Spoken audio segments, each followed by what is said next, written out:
What's going on, chat? Welcome back to talk about it. Um, Today's guest is someone I've had the privilege to meet in Pikeville. Job. Job got his CJ degree while maintaining classes in dance throughout school.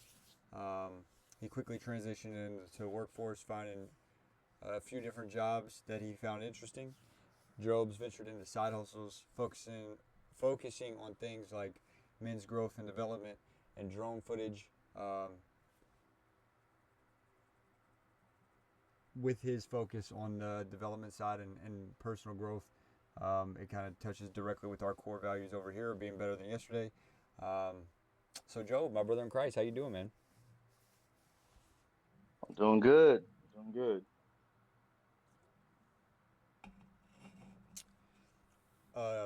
So, Job, one thing too that's cool about this is what we're doing it live is we get some people in chat. They get to kind of come in and chop it up. Um, Dev said that you wish that you could outrun him in track. You did do track too. I did drop the ball on that. So you did track from freshman year to junior year. Yeah. Yeah. Okay. So what was dance just kind of was it was an option, so you took it. I'm sorry, what was that? Say was dance just like you might as well not do anything else type. Nah, so after I had quit track, I didn't realize how much time I would have on my hands. So I decided to do dance because one, I needed to do something with my time, and it was also paying. It was paying a lot more than track. That's fair. I mean, that's always a especially going through school, bro. If you can get some more money, might as well take it. Especially if you're not like fully invested. You know what I mean? Like if you're not trying to get to the next level or like trying to accomplish bigger things, and there's always an option for you to do something to get you a degree, which is the end goal of college. It should be.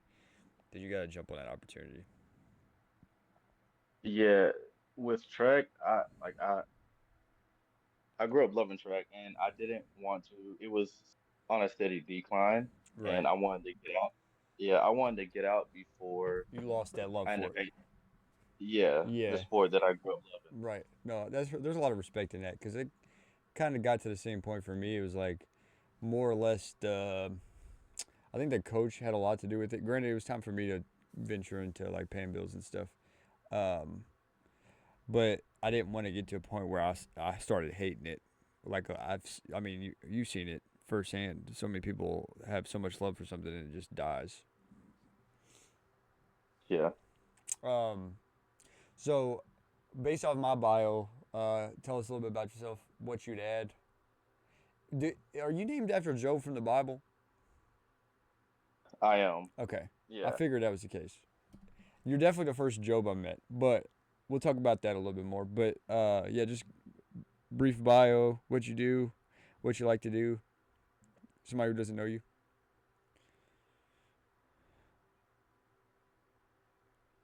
and you basically named all of it. Everything that I sent you. I mean, only thing I'm really doing now is just trying to find new ways to make money For sure. so I can get my own place. That's the idea, brother. So, how'd you get into the drone stuff?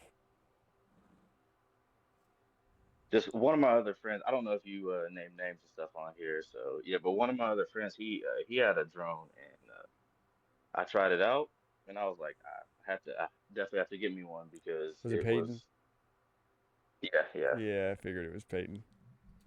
But yeah, so you were just like, oh, that's cool. Let me see what this is about. yeah. And then is that something that you trying to like make work out of, or is it just something you kind of do in your free time? Once I, y- well, right now on my free time, but I'm honestly trying to work on starting a business with it I know that, because bro. With all the like technology and integration stuff, bro, there's gonna be a need for it for sure eventually. there's a bunch of different avenues you could take with it. Right. So So like, are you what would be your idea route? Like, money's not a factor. Like, what would you do with that? honestly, I just like flying a drone in general. So I guess it's just whatever at the time Right. uh, fits the market. For sure. For But sure. you know how that goes. Yeah. No, absolutely. Uh, no, and that picture too. The picture's tough. The one that you sent me for the pod. That picture is tough. But you know, Yeah, and that. I think it. I've kind of had this reoccurring conversation recently, and it's a lot of different. Like, there's a lot of different carryovers for different, I guess, backgrounds. But just like the way the technology has advanced to get us to a point of like where we're at now, and like things are so different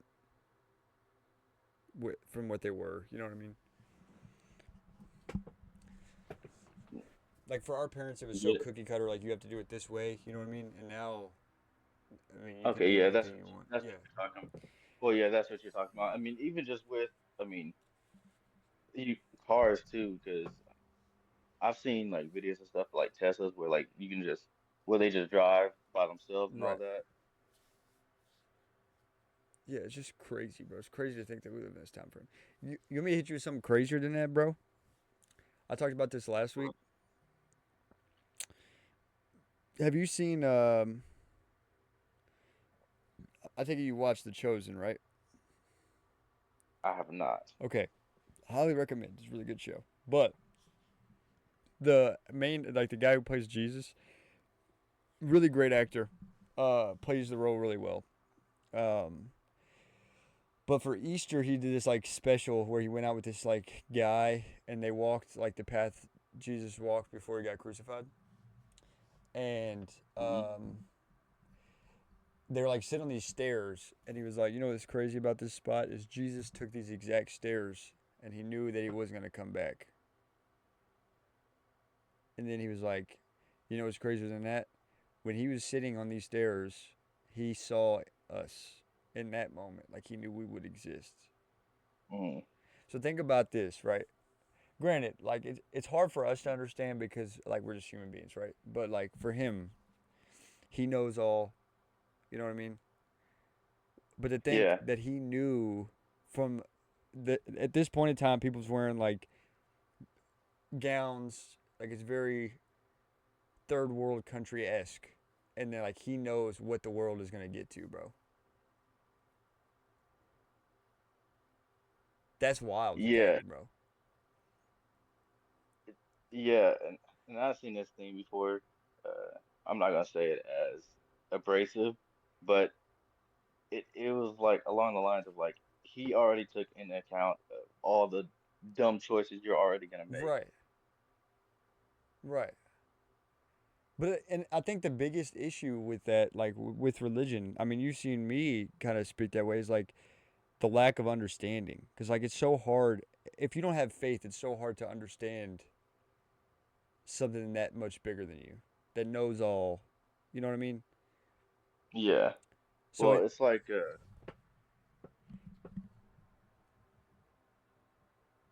what was you saying? No, go ahead. Go ahead. Well, it's like the oh, it's not a theory, but you know, have you seen that thing where it's like someone that's two-dimensional won't understand what is to be three-dimensional, and then so on with three-dimensional, four-dimensional. Right. Like they can't comprehend Yeah. anything above. Yeah. Like you were saying, like in the context of if you were to draw a triangle on a piece of paper and be like, hey, there's versions of you that are 3D, it wouldn't know what that was. Yeah. Yeah. It's just crazy, bro. And like, granted, like everybody, I think everybody gets the opportunity. You know what I mean? Like everybody is given the the moment. Like this is your moment. Like, are you gonna come to God in this moment, or are you gonna continue to deny Him? You know what I mean? And some people get more than one, but I feel like once you get that moment, it's like you have the faith that this is way bigger than me, and then your life begins to change in the sense of like, okay, I think the big. Let me be 100% honest with you, Job. I think the biggest turnoff to religion. Granted, I'm not. I wouldn't call myself religious. I just say I'm a follower of Christ. I think to a certain extent, like a lot of religions, kind of portray. Um, I guess God's like Jesus' mission to like favor them. You know what I mean? Does that make sense? Yeah. But I feel like in that context of um like a out like a some denomination of Christianity, I think the biggest turnoff to people from like a there could be two, but I think that for in my opinion, the biggest turnoff to religion or like the way of following God comes down to the how do I phrase it? Like the ability to not have control over a situation. Does that make sense? Yeah.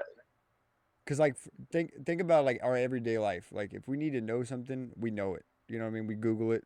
It's there. But I Yeah. think the ability to lay something down and be like, "This is out of my control," is hard. It's a hard concept to grasp today. S- So it's almost like you're saying it's like they feel like they have a lack of autonomy, basically. Well, yeah, but also just like in that situation, like I've been in situations where I want the control of the situation. You know what I mean? Ah, And okay.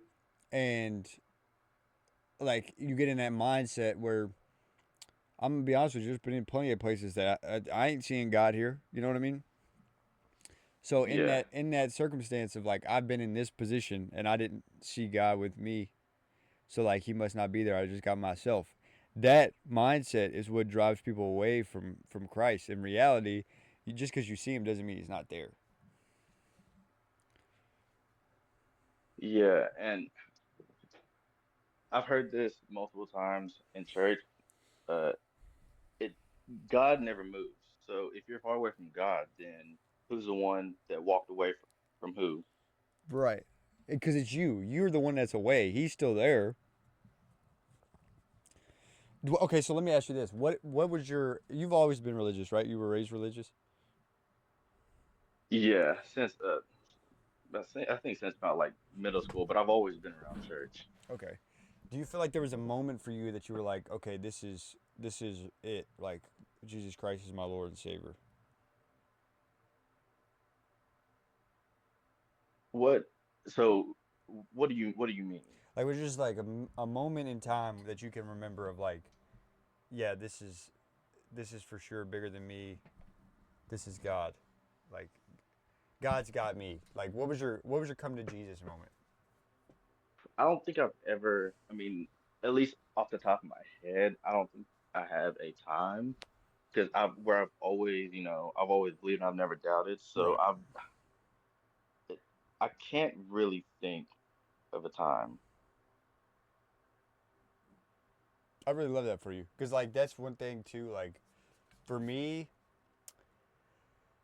I mean, I'm sure that you've probably been around me when I answered this question before, but it's like what's your biggest regret? You know what I mean? And Yeah, before it was like I don't have any, and now my biggest regret would be ever turning my back on God because like you said, you know, if you feel like you're far from God, then you're the one that did it. So I'd say that's my biggest regret. okay, Ultimately, you're cutting out. you hear me? Hello, hello, you hear me? Okay, there you go. I Okay. just turned my Wi-Fi off. What was Um, it? but yeah, just like for me, kind of going off what you said about like if you feel like you're far from God, then it's you because God never left. So for me, that would be my biggest regret is straying away from God because at one point in time I wouldn't say I was like devout, but like I believed. You know what I mean? Yeah, And then ultimately, my biggest thing was kind of like what I said already. It was just lack of understanding. Like I couldn't fathom the world that we lived in enough to put faith in Him, but not anymore. And I think too that well, that shows kind of feel like it's more and more common that we see more things that shows that God is real. Like we see stories of people that like have these things that are wrong with them or some like in a bad situation, but they make the most of it. I feel like to me that's God, and to think that I even turn my back on God, but I have a life like I'm blessed with a life that I shouldn't have, Hmm. like I'm not worthy. Yeah. That ultimately was kind of mine. Like having Evie it was like okay, this is definitely there's no way I should be in this situation. Yeah. How is that? How old is she now? She's one, bro. It's been a year. Bro, it's been a year. Oh my God. Job, I can't even like express this enough, bro. When they say time flies, bro, time flies. Yo, that's crazy. Like it is. Granted, like once you get to a certain age, I feel like you feel like you're moving in slow motion, anyways. But like everybody, bro, everybody, it'll be gone before you know it. It'll be gone. I'm like, bro, I know. Stop telling me. I'm trying to soak in the moment, bro. Man, I don't understand why people have ever said that time feels like it's going slow. I feel like it's constantly like I still feel like, when did you graduate college? 21, 20, 2020. Yeah. Yeah, see, I graduated in 23, which that was only 2 years, but I still feel like remember everything vividly. Like I'm 24, almost 25, and I still feel exactly how I did when I was 21. And sometimes I have to remind myself that I that I am. I don't know. I think that might come with perspective. Like honestly, sometimes I forget how long it's been. Like I started I started high school 12 years ago. Oh Yeah. my, I think it's well, dang, it's almost been 10 years since I've been out, Yeah. so that's crazy. Like that, I feel like you just lose track. Like you stop forgetting to like be like, oh, this happened. You know what I mean? And then you get caught up in life and because like for me, like I was in Pikeville for 8 years. 17 was my freshman year, and I just left this year. Wild, Yeah, but it's just like perspective. Like when you're so caught in the which that's my way. Like I live in the moment. You know what I mean? but So see, you get caught up in the moment sometimes, and then you have to look back and like, bro, I was starting high school 12 years ago. well, see, well, I won't say I'm the opposite, but constantly looking towards the future, so it's even I won't say it's worse for me, but like I feel like I'm looking in the past when I'm in the present, Well, just because how far I I'm think away. that's why you feel like you're younger than what you are Probably. because you're like trying to manifest what's in front of you. In Well, because reality, you're I've even missing what's passing you by. You know what I mean?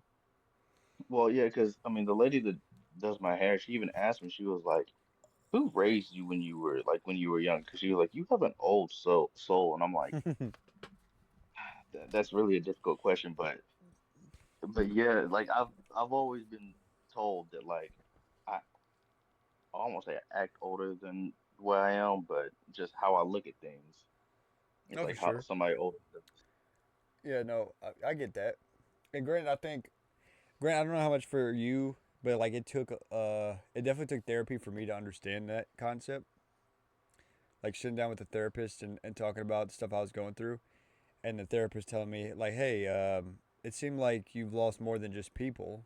It seems like you lost your childhood, and then I was like, well, I've never thought of that. Thanks for putting that on my mind. Well, so okay, I want to ask you because I didn't know that you did go to a hmm therapist. It was in a way So mandated, but yeah, and it helped. yeah, wait, so uh, wait, was it the one at the school? hmm Oh, uh, okay, because so did you already? I want to say like basically know your faults when you went in there, or is it something that you were just learning things about yourself? I mean, I know that's always gonna happen when you go through therapy, but That's a good did you question. have like kind of an idea? Um, yes and no. Like I knew, so like, granted, I mean, you saw how I dealt with my issues. uh, I knew they were there Yeah. because ultimately, like, I always said there was three ways I dealt with my trauma through high school, but it was more four. Like I had drugs, alcohol, sex, and sports. Those were like my four vices. Like I knew once I had sports, like I could always go out and just like lose myself in the game. You know what I mean? And then everything else is pretty self-explanatory. But Yeah. I think once sophomore year, I decided to quit playing baseball. Like it was time for me to be an adult, and I lost that outlet. And then I started heavily depending on the other ones, which Mm, then in turn brought out some really ugly sides of me that I'm not proud of. Um, and granted, I will say like um, definitely kudos to the people that told me like, hey, you need to talk to somebody, or like help me like, okay, you're going through this situation. Let's get you an ESA. Let's get you in a situation where you're dependent on something other than yourself. You know what I mean? So mm, it got to a point where they they knew that if I didn't get help that I would definitely spiral. I probably wouldn't have finished college. So I ended up going to a therapist. And going in, it was a general idea. Like one thing Marty was really good at was listening. Like you would talk and he would just sit there. And then as soon as you stop, he'd hit you with like a bomb, bro. But yeah, it was more like I had a surface level idea because it's always that case, right? Like you're going through something in your mind. This is what's going on. Granted, you're either making it worse or not as bad as it is. Well, well, see, it just it even surprised me that you went because I. So did you go before I met you? Yes, yes, that would have been when I was in Wickham, my junior year. Okay, yeah. Okay, yeah, that makes sense because like you, I met like I feel like you like, and it's a lot of the reason why I wouldn't even now is like I feel like you didn't really trust anybody Yeah, I mean, to even do that there's a because lot of that's the stuff that reason. goes into that, but yeah, yeah, yeah, definitely. And I feel like too, like going to therapy, it kind of brought that out of me of um, like one thing I had to learn through therapy was I was so loyal to people in the sense of like friendships or brotherhood that it Hmm. ultimately like backfired on me. And one of my um, like one day Marty had dropped a pearl on me and he said, "Not everybody are meant to be friends. Some people are just meant to be close associates." Um, Mm, so for me, that was kind of like a sign of like you need to put the walls up a little bit. You got into this habit yeah, of just like letting people in and out of your life, which really wasn't healthy for me. Like in the sense of just letting people use my energy and coming and going when they pleased. So that's kind of where that not trusting anybody came from. Is I had to drive the wall up a little bit and had to I had to kind of let people show me more that they were about the right aspects of being a friend and not just a close associate. yeah. Which granted, like too, like I'll admit to the extent like you kind of caught a little bit of that, but granted too, like me and you weren't spending as much time together as like Nick. Well, also, I mean, you weren't just. It wasn't just you. I was also going through my whole Right. uh, Right. thing. So, and I admit, I definitely did say things that I probably shouldn't have, and I didn't realize so afterwards because that's the one thing. That's one good thing about like kicking it with you because I didn't realize how closed off the area I grew up in was right. until I moved out to Pikeville, and he was like, "Hey, look, you and TJ aren't that close. You really couldn't like, you really can't say those things to Yeah. him." I'm like, ah, yeah. So, No, and I, honestly, I wrote the first intro, and I put something in there like we've had moments where we butted heads, but ultimately like now, granted, I think too, it's weird getting into faith. So like Matea's always been that calm, cool, collected one, and I've always been like my now I'd say my like temperature is real high. Like I'm cool, you can make me mad, whatever, but once I hit that limit, I'm set off. And Yeah, Matea's always been calm, right? Well, with me getting into faith, and then like Matea's been going through her stuff, she now is very hot headed, and I'm so like kumbaya all the time. So it's a weird flip. Like she'll go 0 to 100 so fast, and I'm like, deep breath. It's okay. It's not that big of a deal. Um, Honestly, that's my biggest takeaway so far with religion is just like how much more relaxed and at peace with things I am, like at peace I am with things, just because I know how like at the more end of the day God's got it. So like, what's the point of me how more stressing over it? discerning you are. Bro, I'm telling you, it's a great place to be. I'll tell you, you'll probably resonate with this a little bit. So like, once there was a lot of stress that came with like moving and like getting settled here. Because like you gotta think, bro, 4 years.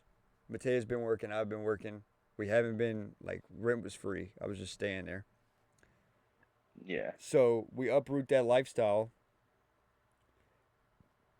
and immediately get dropped into Matea being a stay-at-home mom and me paying the bills. So like we come up one weekend, drop Evie off, paint the house. I go back to Pikeville with Matea. Matea stays home from work. Like her last day of work was that Friday. We come back to Pike. She packs the house. I go to work. That weekend, we come back to Georgetown, bring a truckload. We like build furniture, start getting the truck unpacked. I take the truck back that weekend, get another load of stuff, do my last week like of work. I drive back the 4th. Evie's birthday's the 5th. I work on unloading the truck and stuff Monday, Tuesday, Wednesday, or Monday, Tuesday, Sunday, Monday, Tuesday, and then Wednesday I'm back. I'm at work at my new job. So in that month, 2 months, like I'm doing so much and so much stress on me. Granted, my thing was I'm over here, I'm deep in prayer, like thanking God for the opportunities. Like I'm in that like honeymoon phase of like, yeah, I'm hungry. Let me get this, God. Like bless me with opportunities to be better. Bless me with opportunities to be uncomfortable. Um, and ultimately, I think it came when we were driving Evie down. I'm just like no radio playing, bro. It's dead silent, and I'm just staring at the road on the mountain parkway. And Matea's like, "Are you okay?" And I was like, "Yeah." And she was like, "You seem off." I'm like, just thinking about everything that I got going on. And she's like, "Are you okay?" And I was like, "I mean, yeah." I said, "Ultimately, I've been asking God for all these opportunities. I can't be like, no, that's too much. You know, that would make me a hypocrite. I can't ask for seconds and not eat them. You know what I mean?" Yeah. Sometimes it's just bitter, but it's just a lot of stress. And then you add like trying to do this, like rushing to get the stream room built to like be able to get back on stream because like at that point I'm losing money if I'm not.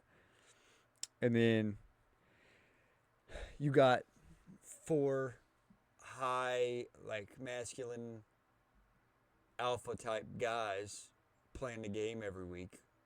Eventually, you have that brotherly fallout of arguments. Like you've been there. Me and Q had them. Me and you've had them. And then it's just at that point it's just a mental breakdown. Like I cry. I'm like, bro, what is going on? It's just so much weight. Like I feel like I'm failing. But I heard a quote that resonated with me. That's the whole point of this. The quote was, "I'm willing to be patient in the suffering, for I know at the end of my life, or I'm willing to be patient in times of suffering, because I know there will be no suffering in eternal life." And that hit hard. Like as much stress as we put on ourselves on our earthly bodies, as long as we have faith that God will get us through it, then we have eternal life that we don't have to worry about being stressed and paying bills and doing all the stuff that we have to do now. Okay, yeah, because I was actually, and it's funny because I was gonna actually ask you something similar to that, but it seems like you're still going through that. Because I was gonna say, well, because how old are you now? 26.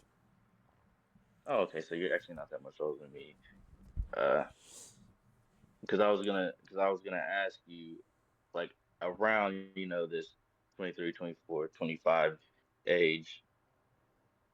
It, right now, I'm going through, like, my last job was also very stressful. Did not like it. Right. Like, I like the job itself, but the people around. And it's getting to that point in this job. And I was going to ask you, like, how it, how much did you hate or just dislike your last job? And what did you do to get through it? Or, like, did you just suffer every day until you got something new? That's a really good question. Um, so ultimately, I had a drive starting a job, kind of like that, fresh out of college. Like I'm hungry, I'm ready for an opportunity, and I get an opportunity in something I had no interest in doing. Like I didn't want to go into higher education. I want to participate in the like I want to go and speak at universities and do all that stuff, but like actually buying into um like doing the housing stuff, I didn't have any interest in that. Ultimately, I was paying Oh, my dues. Like I feel like there was people that I worked with that I owed that because they had got me through college. Like I wouldn't have graduated if it wasn't for them. well, you helped Right. improve it. Right. I mean, I like to think so, but ultimately that was the kind of the goal. They wanted me to help rebuild. I felt like I owed them. I was like, okay. I'll give you 4 years. So there's that. I come in. I'm hungry. I come into a similar age guy.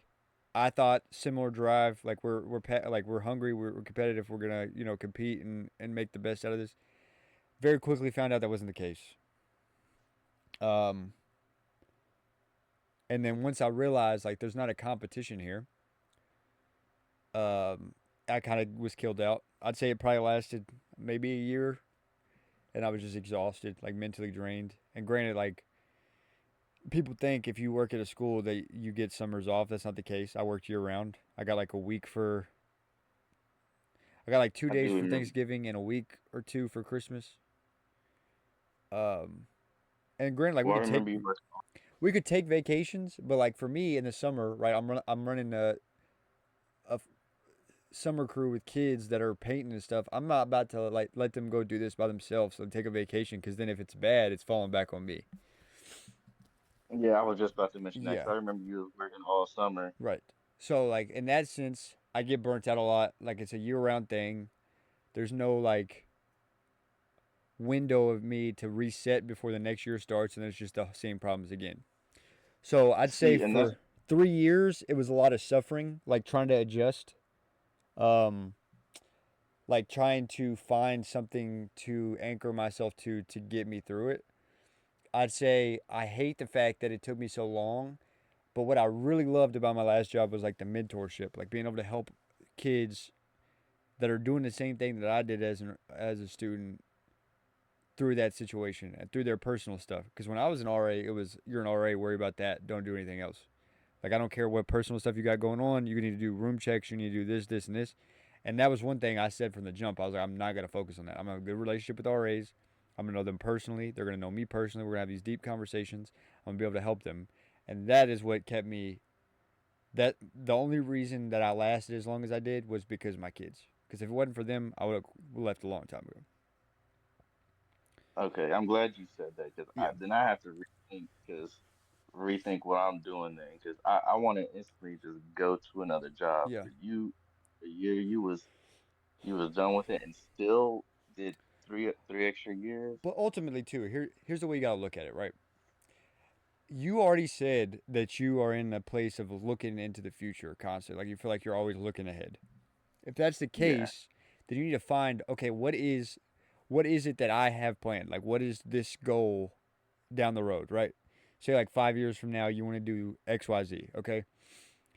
Ultimately, that should be okay, I need to know this I need to know how to do just an example, right? I need to know how to um, run a website. I need to know how to run Excel. I need to know how to be efficient in sending emails.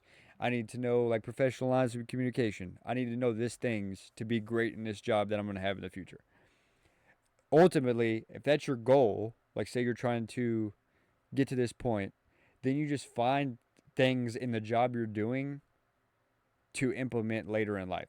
Like you really focus Mm. on building the skills that you're going to need in the future Because ultimately, everybody knows if you go into a job at a base level, you're not going to stay there. And that's the biggest kicker with where I was at. It's an entry level position. There's no room to climb out of that unless somebody leaves. And then even if that is the case, they probably left for a reason, and it's not going to be a position you want to take over. So when the biggest advice, this is to Job, but also to anybody listening that's kind of in the like the professional business, just business in general. You're trying to figure out how to climb and go about getting to where you want to be. Ultimately, every day that you go in and you're hating the job and you're not taking it serious, or you're scrolling TikTok, or you're leaving your desk every 20 minutes to go and talk to somebody in the office, you're ultimately selling yourself short in the future. Because like that time that I don't want to be here, let me distract myself with TikTok or Instagram, it's taken away from skills that you could be learning that you could in the future apply to what you actually want to be doing.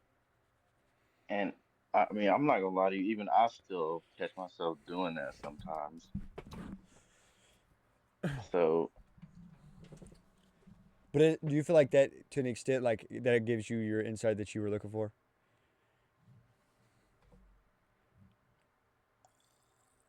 yeah, it, my biggest thing is still trying to figure out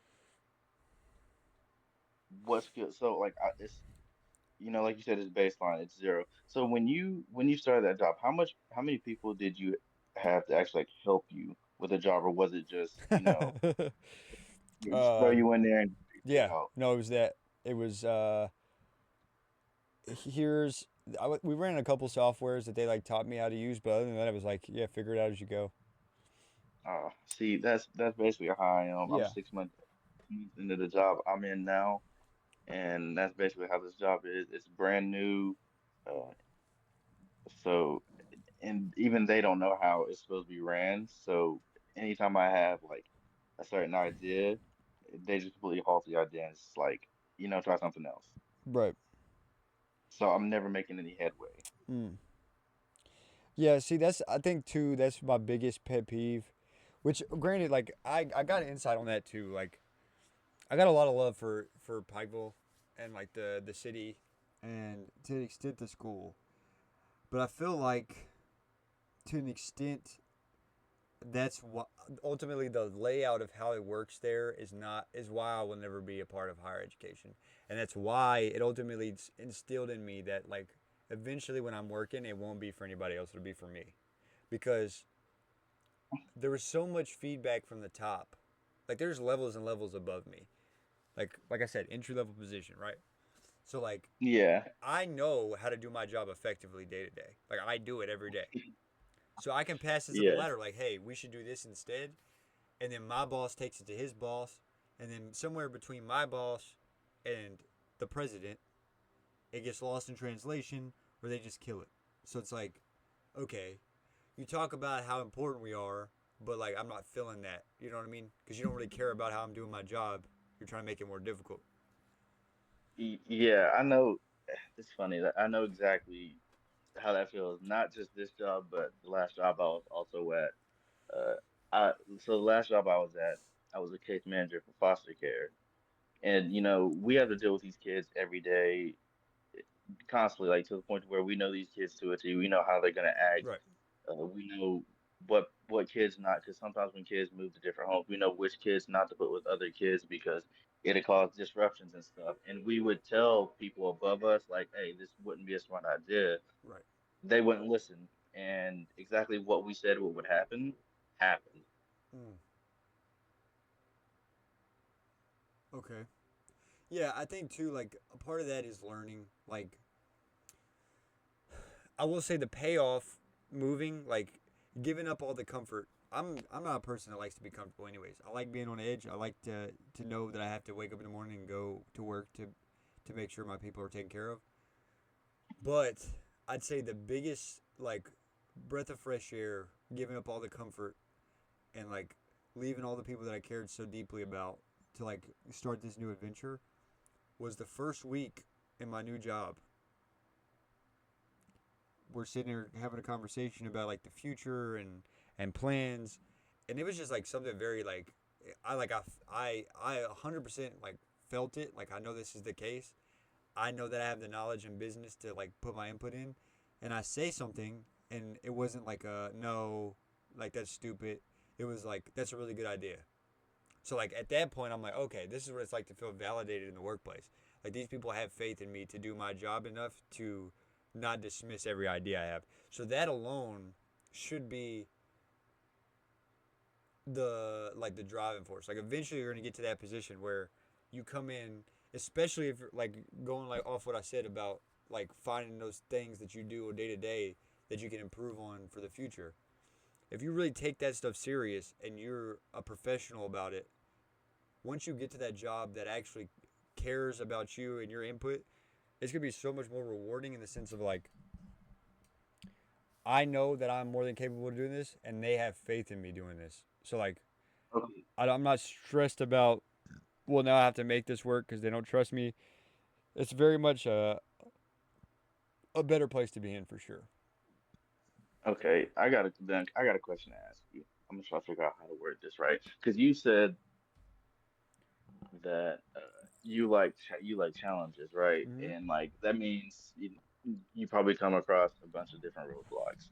Right. So, what type of roadblocks is it? Is it like people are in your way or thoughts are in your way? Like, is it like you got different problems to solve, or you got different people to push out the way so you can get to the problem? Because I feel like that's a lot of my issue right now. Is not just with this job, but just every time I hit a roadblock, it's always somebody's in the way You saying instead like of me just trying to like, you know what I mean? professionally? So you said professionally? Yeah, is that what you're talking about? You're talking like a professional sense? Yes. Okay. Yeah. Well, I think that's too.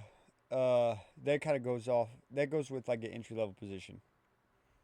Um, there's gonna be a lot of like places where you're in where you're constantly trying to find the best way to do things, and you have to go around people. Ultimately, you learn the right ways to do it. So like, kind of like you've heard the saying like about burning bridges. Like you don't want to burn a bridge because then someday you might need Yeah. it. So it's kind of that sense, right? Like you, the biggest thing going into a career as a young professional is you're gonna have to quickly learn. Which, granted, like with faith, it shouldn't be that hard for you, but you're gonna quickly have to learn that some things you're gonna have to take on the chin, and it was a So big learning curve for me because I'm not that type. And once I realized that, like I knew it was time to go, because I started not filtering the way I spoke to people because they were speaking to me a certain way. So, like, for example, I'm in a position under three guys, right? And the higher up would like talk crazy to me, like crazy to me, like it was me and you, right? Like you, yeah. like we're best, like we're friends, right? So he just thinks that like I don't know if it's like he's in charge of me, so he kind of feels like he can talk to me, or he thinks like our relationship is different than what it actually is. But just like talk crazy about like we're gonna fight, yada yada. And for a long time, bro, I let that go because like you're my boss, right? Like I don't get paid if you don't say that I get paid. So let me let me digress. I'll remove myself from the situation. Don't say anything crazy. But once I realize it's time to go, are you gonna fire me? Because I mean that's smooth. I'll pack my stuff up and be out of here tomorrow. So that's when I started letting that go of like, okay, you must not know who you're talking to. This has been going on too long. You're too comfortable. Let me check this real quick. And it happened a couple of times.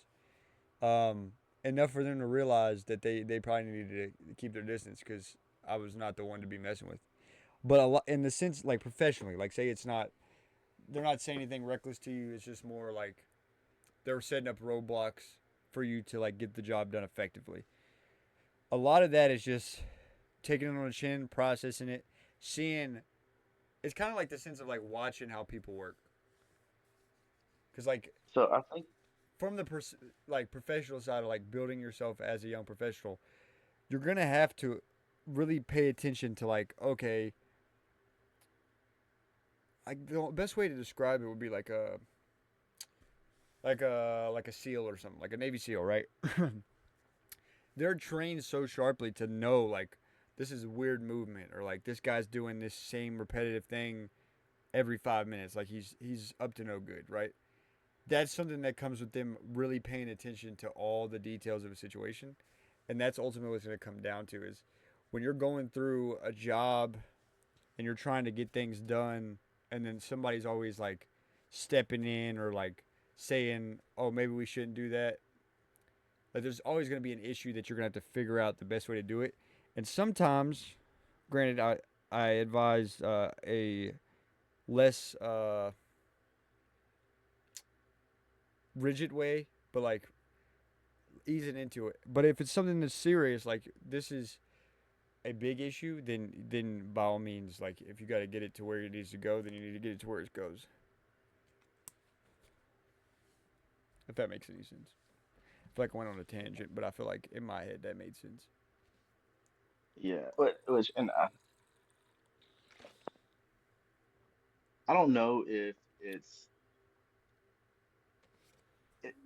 it's always I don't have so you know how people say, if you always have a problem with somebody, it's you. Yeah. But it's not I don't have issues with like a group of people. It's always like a specific type of person. Like you know how like how a specific person will act. Yeah. That makes sense. Yeah. So and it was like that at my last job, and I called it like the first 2 days uh, at at the job that I was at. I had went to one of the coworkers, and I'm like, why does she act like this? Mm. And then that's the same person that I'm having issues with now. So ultimately, I think there's a lot of logic to that saying. Like, if you always have a problem with somebody, then it's you. Ultimately, if you feel like you constantly find yourself in a situation where you don't gravitate towards somebody because of the way they act or they carry themselves, it's because you drastically carry yourself different. Does that make sense? It, yeah, I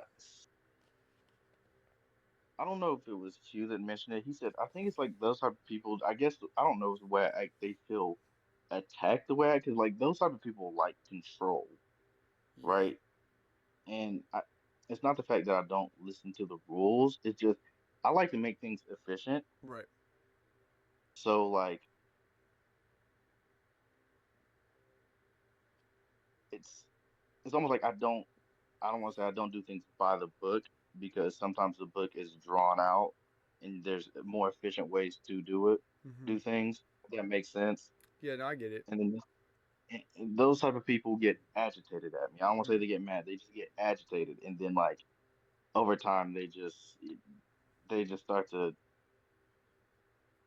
I don't know. It's hard to explain. No, I get where you're coming from. Ultimately, though, I think it just comes down to.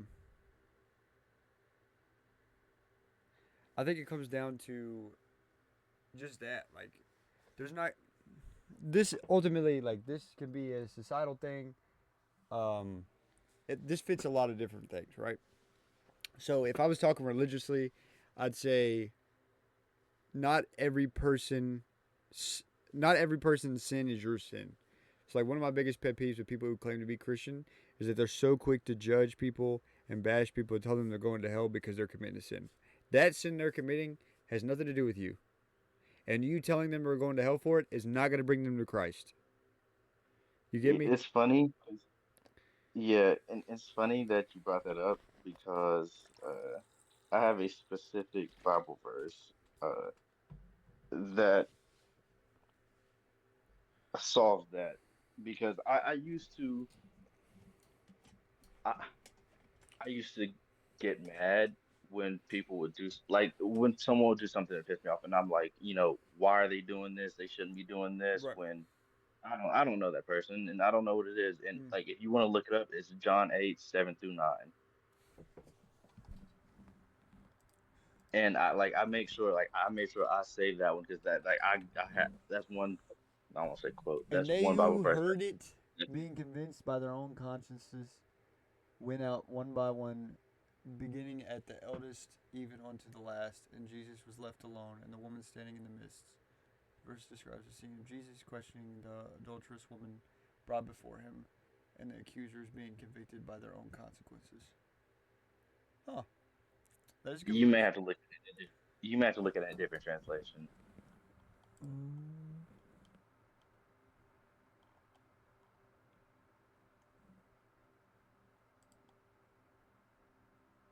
what are you thinking?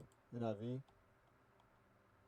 Uh, if honestly, wait, which translation were you looking at? I think that was King James.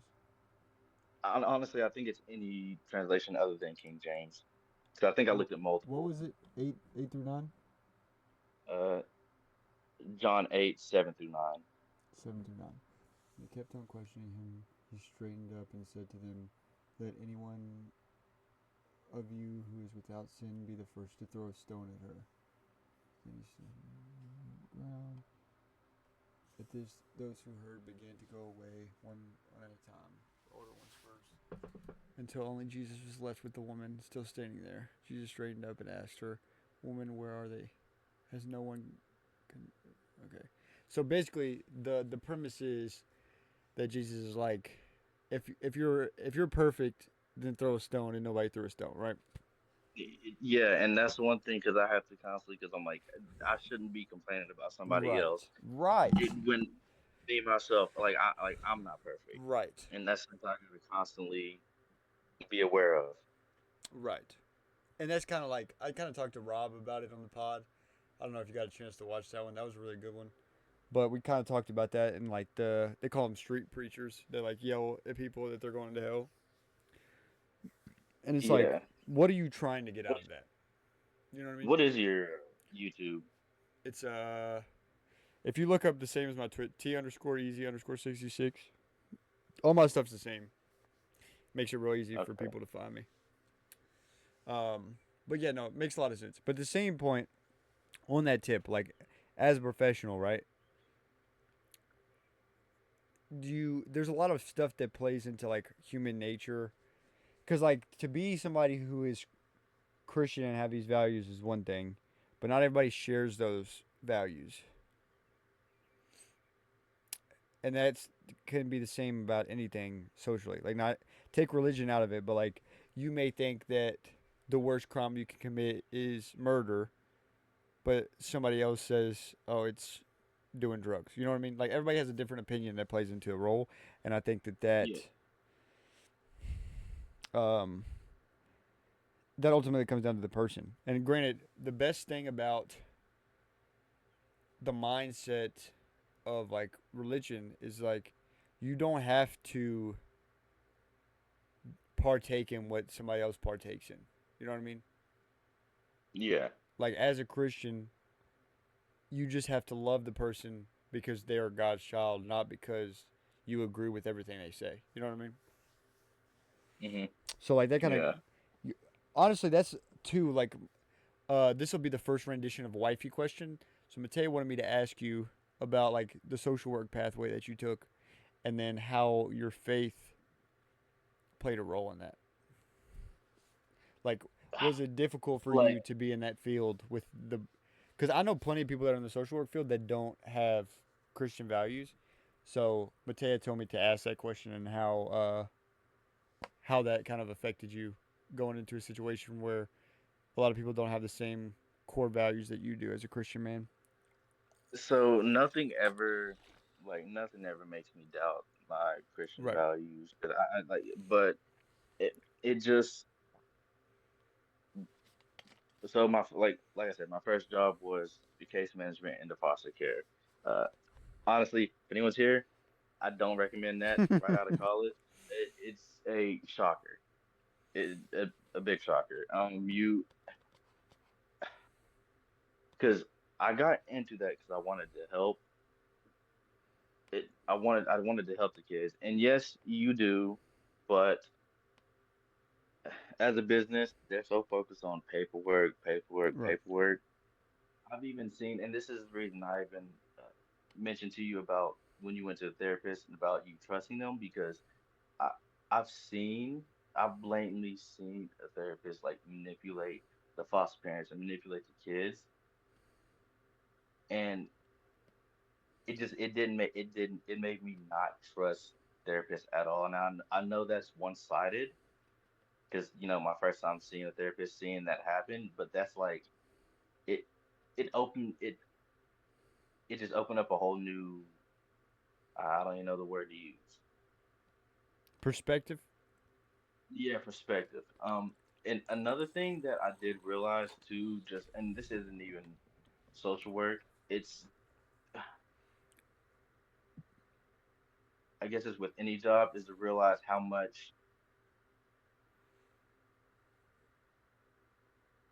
I guess you want to say, people fake it until fake it until you Yeah. make it, because y- when you're a kid, you're growing up, right? You see these people, you see a cop, or you see a firefighter, or even social workers, and you're just like, oh, they're professionals. They know everything. Right. And then you actually get into the job, and you still kind of think like, okay, they've been in this job for 2 years, 3 years, they know a lot. And then like when you see how like they work, and it almost feels like they don't know anything, Mm. because like it's a constant state of figuring it out, and it humanizes them. Right. Hmm. I can say honestly, I haven't really been in that situation, but I get where you're coming from. Well, think about it like this, TJ, right? Your position at the college, right? Right. You some of the friends I had that didn't know you when you were in college, or even Shaq. People look at them like, oh, I'm gonna go to him when I need this. It's so professional, and like, they like they when they're around you, where you're your staff, they try to be on there, say that, like, their best behavior, Right. but then like BQ will walk up to you and talk to you like normal. Yeah. It's almost the type of, Mm. I get what you're saying. so like they just don't see you how you are. That's fair. It just it just makes them feel normal, right? Mm. Okay. Yeah, I think that's too one thing that I kind of took pride in, which I think was a lot of the hesitation hiring me. Is like I was gonna change who I was. Like I'm very much who I am. You know what I mean? Yeah, So and like like think about, going in, I didn't I didn't dress a certain way unless like the board was on campus. Like it was yeah, hoodies, like like street clothes that people wore around campus. Granted, two reasons. One, I found out a lot of stuff that I shouldn't have because I was dressed like a student and people thought I was a student. But two, I got more respect from kids because I can have a casual conversation. Like if they did something wrong, I'd be like, "Yo, what's going on? Like, what are we doing?" Right? Opposed to, "Oh, I'm wearing a shirt and tie and I'm talking to you like you're a child. Like you're a human being. What's going on? You're a grown man, right?" So like I feel like a lot of I, the people that I have positive connections with now from that job respect me because I never was that guy that went about acting a certain way because I got an authority role.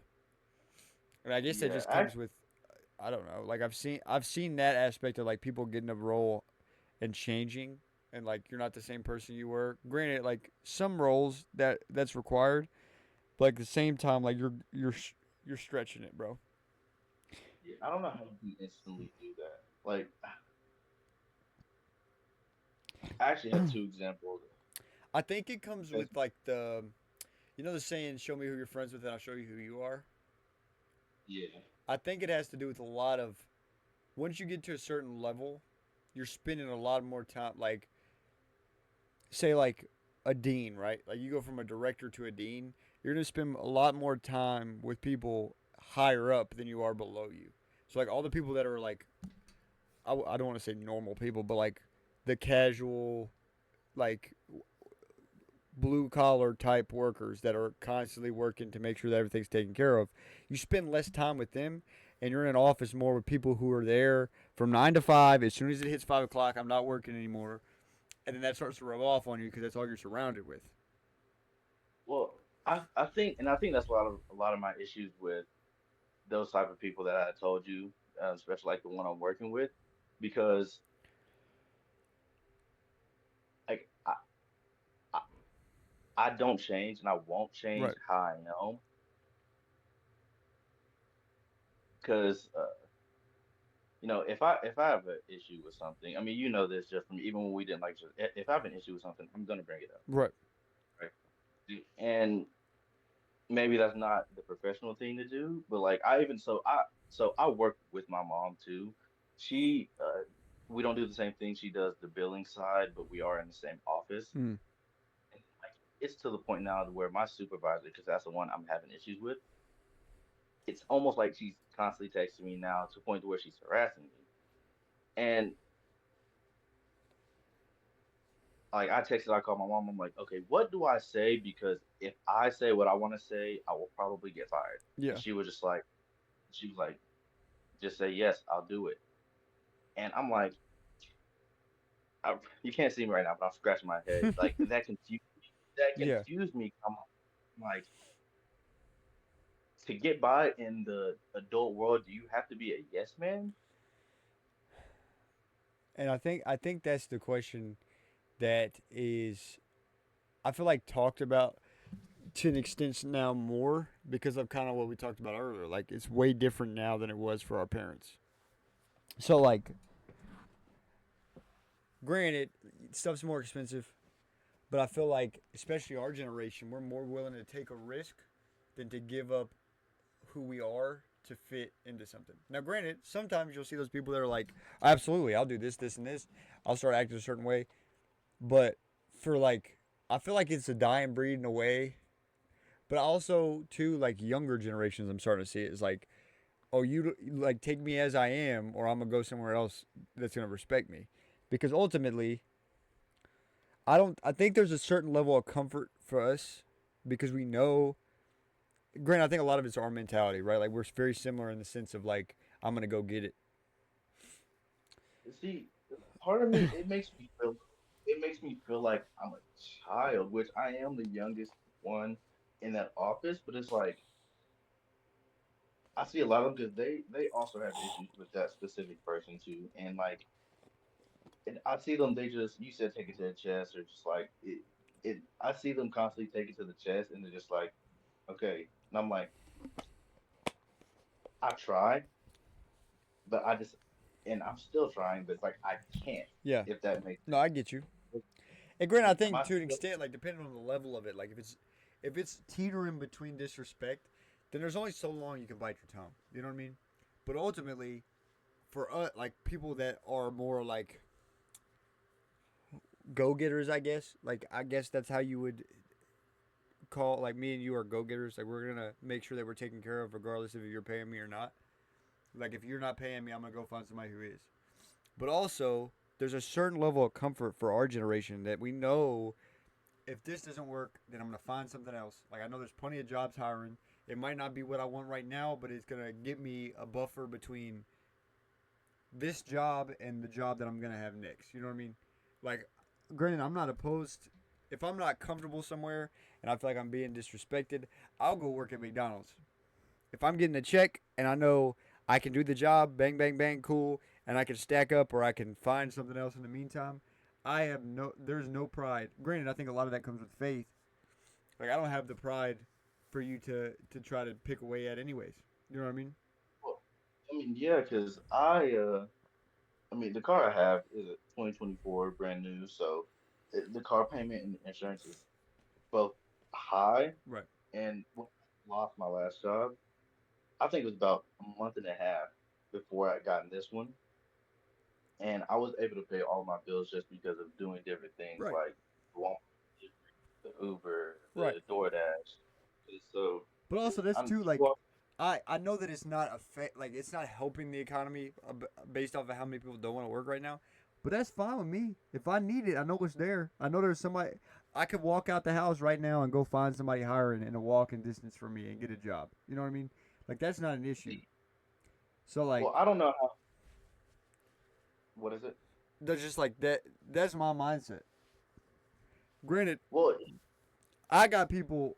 it's more than just me. Like I was good by myself, but you add my daughter and my wife to it. I gotta take care of them. You think I'm going jobless? You think I'm gonna reach out to the Yeah. government like, yo, I need assistance? Absolutely not. I'll have 4 jobs and not sleep before that happens. Yeah, and that's another reason why I'm also so like comfortable with.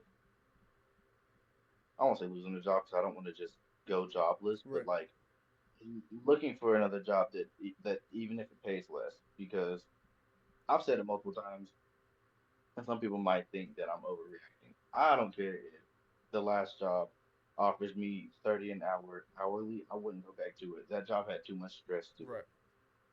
Go back to it. Right. But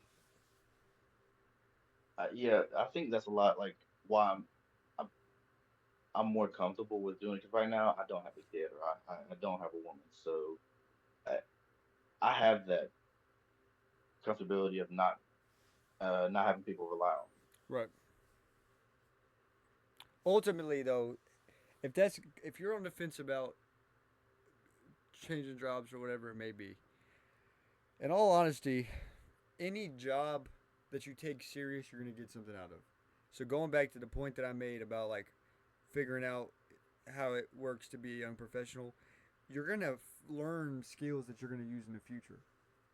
But ultimately, you know, like it might be something that you're trying to fight, but you know the outcome already. You know what I mean? Whether that's you're gonna But stay here for a little bit and you're gonna move on to something else, or I'm gonna stay here until I find a better opportunity and I'm gonna dip out. that's what you mean. So like, I mean, honestly, for me, when it started setting in that being that U Pike wasn't the move for me, this is before I even had a job here. I'm on LinkedIn. I'm finding job openings. I'm applying, and this is like across the country. This ain't even like in the same city. You know what I mean? Granted, Yeah, it worked out in a situation where I could not only grow as a professional in business, but also help out family. So that was an easy decision. Like they're gonna pay me good. They're gonna respect me. I'm gonna be in a position to help run a functioning $1 million business. Why would I say no to that?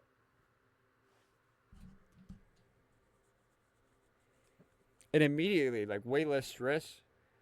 Like, what do you like? The question, my first day in the office was, what? How much money do you want to make? What do you want to but do? what do you? Those are my first questions. So what are you doing now? I Your am. job? I wouldn't say running, but I am helping run an HVAC business. Okay, Yeah. okay. So, granted, the biggest, I guess, with having ADD, the biggest issue I had with UPike was it's so repetitive. Like the issues might be a little different, but like dealing with the roommate conflict, it's the same process. Dealing with move-ins or move-outs or whatever, it's the same process. Here, I might have the same exact job. We might be doing the same exact install, but circumstances are different. Oh, it's like a quarter-mile walk to get to the unit, you know, and then I'm doing the less fun version of it. Like I'm not actually putting hands on, but I'm actually doing something that I enjoy doing in the sense of learning how to operate a business and granted like I had employees to an extent, but it wasn't the same. Cause like that's one thing that I hated is that time and time again, my time at U Pike made me look like a hypocrite. Cause I preach we're doing this the right way. We're doing X, Y, Z.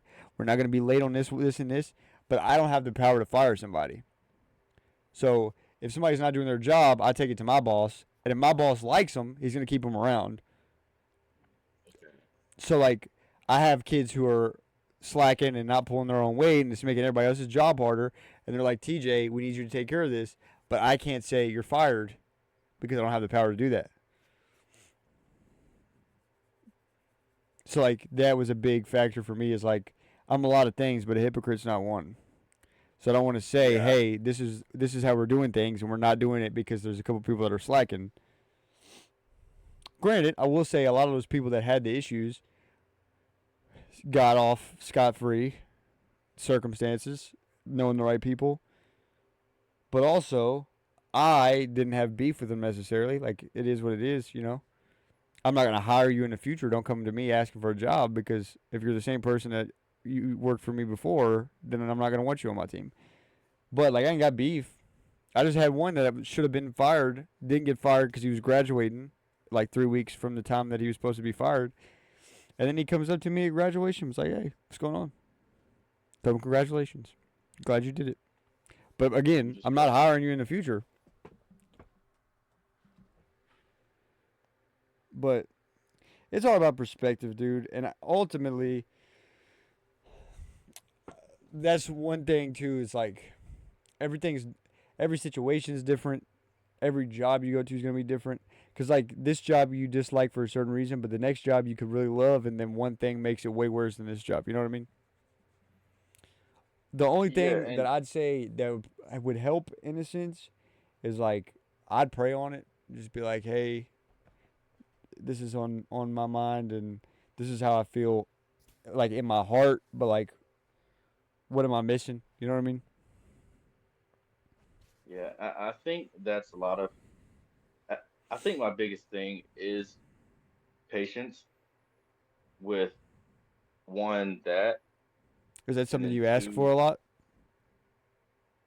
So I talk to Q about God a lot, and there's one thing I said, which he does answer your prayers too, but I said it I said it to him like this. I said I don't think he so much as answers your prayers, he answers your thoughts because I've never prayed for patience, but that's something I've always thought in my head is I need to be more patient. I need more like I've always thought that me being impatient was an issue, and it feels like I'm constantly being tested for my patience. Well, so that's a good point. Like, I think that once you get to a certain point of where you're so connected, like you're so faithful that God is there and is working, that you have a connection that not a lot of people have, in a sense of like you feel like you can think things and then they get put into fruition. So in that sense, it kind of goes off of the like when you pray for patience, God doesn't grant you patience. He gives you opportunities to be patient. Like Yeah, God doesn't yeah, grant you what you're looking for. He gives you opportunities to learn the skill. So if that's the case, you feel like you're constantly like questioning, you know, am I being patient enough? I need to work on being patient. And then you're getting opportunities. Then God's well, there working, brother. You gotta lean into it more. Kind of like what I said. You can't ask for things or not ask for things and then be mad that they happen. You know what I mean? and Sometimes that's it's the just a little bitter to eat. yeah, and that's a struggle because you have to that's something you have to like oh like be conscious because you know how people go on autopilot. That's something you have to be Yeah, conscious of the whole time, absolutely. and because you know how you said w- with your anger, you can be frustrated, but once you get to a certain point, there's no going back. You're mad. Right. That's how it is with my patience. Like once I start to get like I could be cool with waiting, but once I start to get antsy, and I'm like it there's no going back. Now it's like I want it done. I want it done. I get that. It's like I feel like a child every time I do that, and it's like the hindsight afterwards. I'm like I could have waited. Why didn't I wait? Right. And I think too, to an extent, like a lot of the time, like we know that God is working, right? Like we have faith in that. Like me and you, as men's of like men who follow Christ, we know that God is working. But also with that, though, sometimes we lose track that so is Satan. So like once you get into good withstanding with God, you're gonna be tested because Satan, he wants you back. You know what I mean? So I like heard this one. with you having those tests of okay, I need to be patient, and God's granting you those opportunities. At the same time, Satan is going to be working to be like, hey, you can just spaz out right now. You know what I But mean? yeah, I always yeah I heard this once. When you pray or when you make a prayer. there's always two people on the phone listening. Kind of like the whole devil on the shoulder thing. Like that plays a role in a lot of things, and ultimately, like once I got back into okay, Lord, Jesus, my Lord and Savior. There's more opportunities where I can not feel it, but like I understand it. Like I'll be doing something small, and I can feel the rage building, bro, and I just laugh. Like this is not this is Satan working. Like Satan's trying to get me. There's like there was one moment me and Mateus packing right, and I can't remember like the exact circumstance.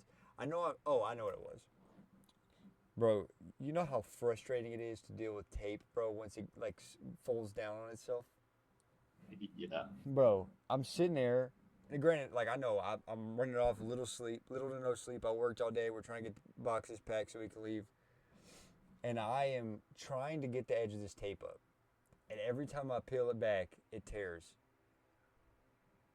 And this is like I just got baptized. Like this is baptized the day before, and I'm like peeling this tape back. Granted, I'm already mad. I don't want to be packing. You know what I mean? And I can feel this rage building, and then I just like start dying laughing. Like I'm falling out laughing. And Mateo comes in like, "Are you okay?" And I was like, "Yeah, the devil's just testing me right now. It's the funniest thing ever." But that's a lot of things where you lose track of, right? You get so deep into your journey with Christ, it's like you feel um, like it's kind of like that sense of like you have a sense of protection. Like I would compare it to like having a gun, right? Like you have a gun, you know that you can deal with the situation, right? Yeah. So like when you're in that place of like, okay, I got my gun, like I'm good, I can handle the situation if need be. You get to that point of comfort, replace God with a gun, and then boom, you're in a situation where you're like, oh well, it's a little more sticky than I thought. That's Satan working. Satan's trying to pull you back to the other side. I heard this story of a guy who was going through the process to becoming a priest, and he like starts his journey, whatever, like recovering addict, goes into the church and starts working on becoming a priest. And the guy he's learning under tells him like, "Hey, now that this is your decision, this is the life you chose, you're gonna start getting tested by Satan."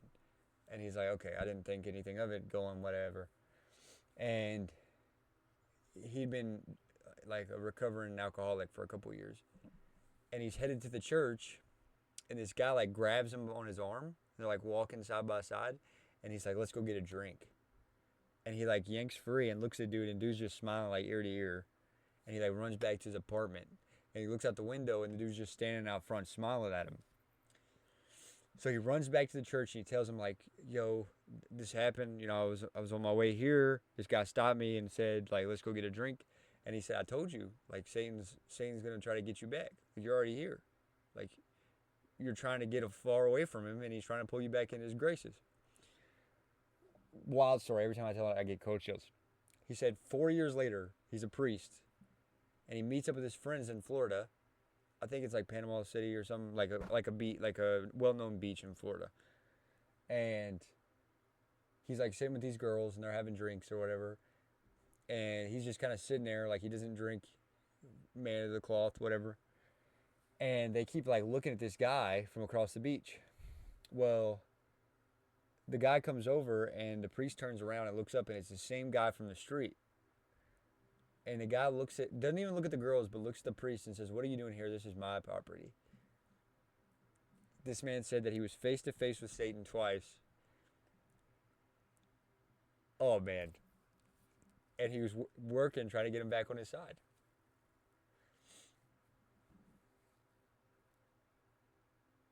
Crazy. It's because, it's, and I know, I think it's, well, I want to say I think it's funny, but how angry you can imagine the devil gets when what he does doesn't work because so my last job, I got terminated from my last job, right? There was a bunch of different leadership changes, and I was getting told multiple different things. that all contradicted each other. Right. And when I got put in a group chat or whatever, and they asked me like, why aren't you doing this? I said, well, so and so telling me this, and this person's telling me this, and this person's telling me this, and they were just like, well, I don't know what to tell you. I'm like, you all need to figure out what you all want me to do, and then go from there. But this is what I was gonna get to though. This while all that was going on, my dog, uh, my dog dies. Right? Mm. It was on a Saturday, right? And she was old. She was actually 2 years past her like lifespan Expected life. or Right. expected life. So, and then around the time that she was getting sick and stuff, some random cat just came, and that cat basically made my house its home. So my dog dies. 2 days later, my dad wakes me up out of nowhere, just like, oh well, the cat's dead. After I got attached to the cat, because I was like, I'm not gonna take this cat in. End up getting attached to the cat, right? Well, that same day, my dad told me my cat died. 2 days after my dog did, I go into work. Boom, I'm terminated. And I'm driving back, and I'm like, the devil wants me to really crash out right now. Yeah. Yeah, bro. Like, I'm not gonna do it. I'm not gonna do it. Yeah. No, for sure. And that's cool. Like, not cool, but like that's interesting to think of. Because ultimately, like, I actually saw somebody talking today about like, are you familiar with 2819 Church? No. You probably seen the pastor on TikTok. Black guy. His sermons are really good, but he was talking about like Satan and like how the archangels were made and what their purpose was. Yeah. I'm assuming you. I mean, with you being religious, you probably understand. So like Satan was supposed to be the instrument for what's the word? Praise, right? Yeah. And then with that, he like started to like create a divide by like going to people and being like, "Yeah, I'm gonna be better than Jesus," or "I'm gonna be better than God," yada yada. And then like he starts to get prideful. So like to think that Satan is like the counterpart to Jesus and God is like like if God doesn't get upset when you do something wrong, and Satan gets excited when you do something wrong because he knows you're getting further away from God. Yeah. That's interesting to think. So like, how mad does he get when you're in the graces of God and you're doing what you're supposed to be doing, or like something he sends something your way to like provoke you to lean more towards him, and then you lean more into God. I would assume it would feel the same for like somebody who's like, say like you're trying to kidnap a kid, and then you're like you're putting candy down to try to get him in, and the kid's picking the Yeah. candy up and taking it back to his parents. Like, look, I found a piece of candy. It's like every time, and you just get more and more frustrated. Like, I'm never gonna get this kid. I would assume it would Yeah. feel like that. Not that I know what that feels like, but I'm just assuming. Just want to clarify that. Twitch, don't cancel me. Okay, I have been trying to venture into games here. You know the TikTok game where it's like you have $20. You know what I'm talking about? You have $20, and then I give you a list of things, and you have to like pick one, but you can't go over budget. And I don't. I barely got Okay, TikTok. so the premise is you have $20 to spend, right? There's 5 categories ranging from $1 to $5. Okay, you following? From what? So your categories are weapon, power, speed, fighting style, and partner. Okay, so you have $20 to spend. I'm gonna give you each category's. Um, I'm gonna give you the options 1 through 5. You have to pick one, and then we'll take it out of your budget, and then you have to create a good team. Okay? You Or said 1 through 5. yeah. Speed. So just in your opinion, what's one of the best anime villains?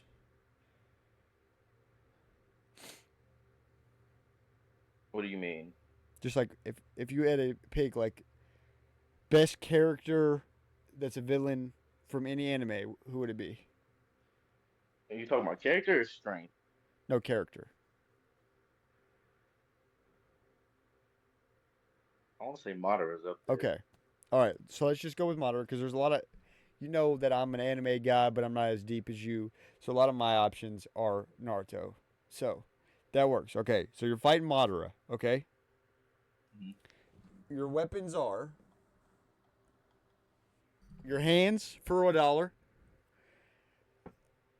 uh, blades, shuriken for $2, katana for $3. I have blades on here twice. Let's go nunchucks $4 and the Rasengan for $5. And he said I have 20. Yes, $20. Ah, man.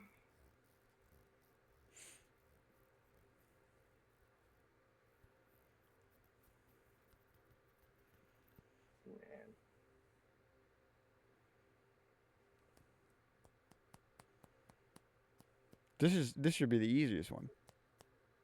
Wha- They get harder, bro. You got to pick a partner. You got to pick a speed, Oh, a fight style. This is like base. bro. Then I'm gonna go with I'm gonna go with Blades. Okay, so you have $18 left. Okay, Yeah. let's go. Let's go fighting style next. Okay, so 1 to 5. So like 1v1, 2v1, 3v1, 4v1, 5v1.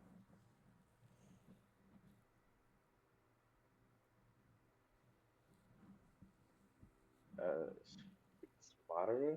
Yeah. Uh, This is what makes the game so hard. You don't know what the other options are, so you could be scrapped.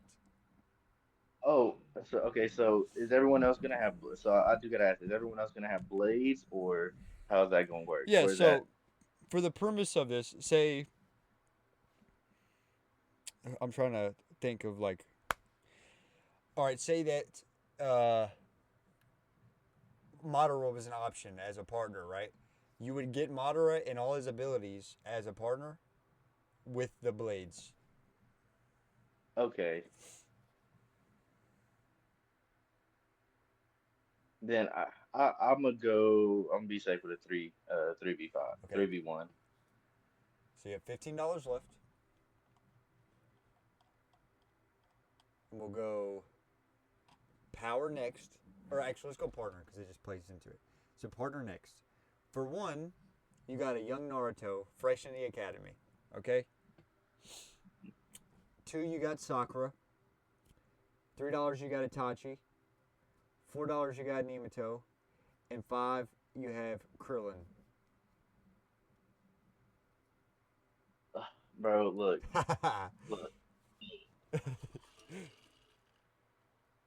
That gets into a lot more debates because I'm very heavy on Naruto, but Dragon Ball was my first. I'm gonna have to say Krillin. Okay. What did you say? You said blades for 2. That's 18. You said 3v3.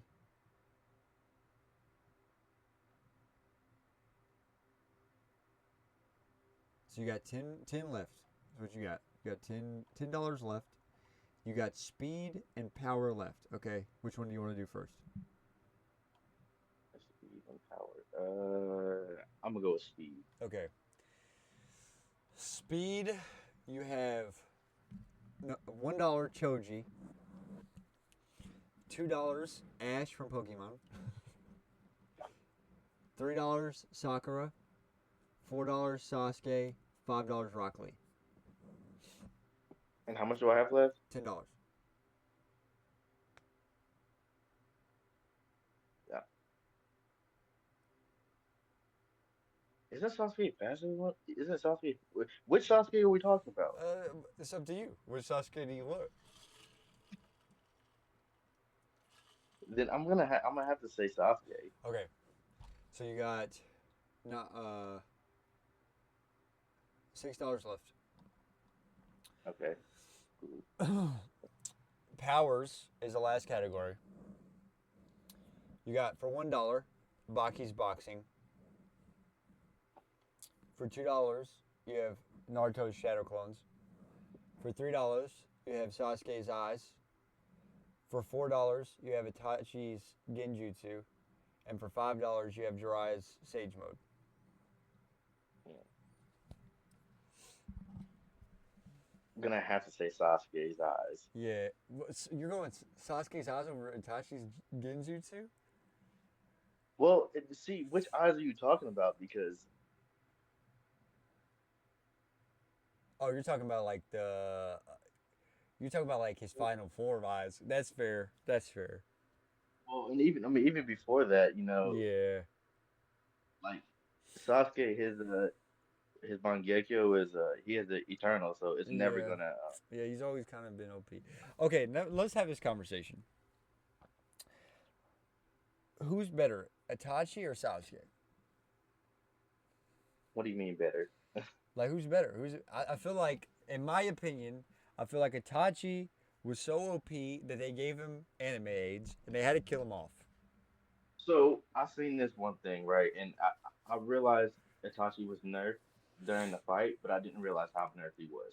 Uh, During the fight, it says Sasuke, win condition, kill Itachi. It says Itachi, win condition, don't die from maze, don't go blind, don't kill Sasuke, make Sasuke feel like the fight is close. Get Sasuke to the point of exhaustion to where Orochimaru comes out. Still Orochimaru, tap Sasuke on the forehead. So Yeah. Itachi, a lot of win conditions. Oh yeah, and then also he had to program his eye to like use Amaterasu on Obito. But it's just like, they, granted, like, I mean, it's 9 seasons. Then they did.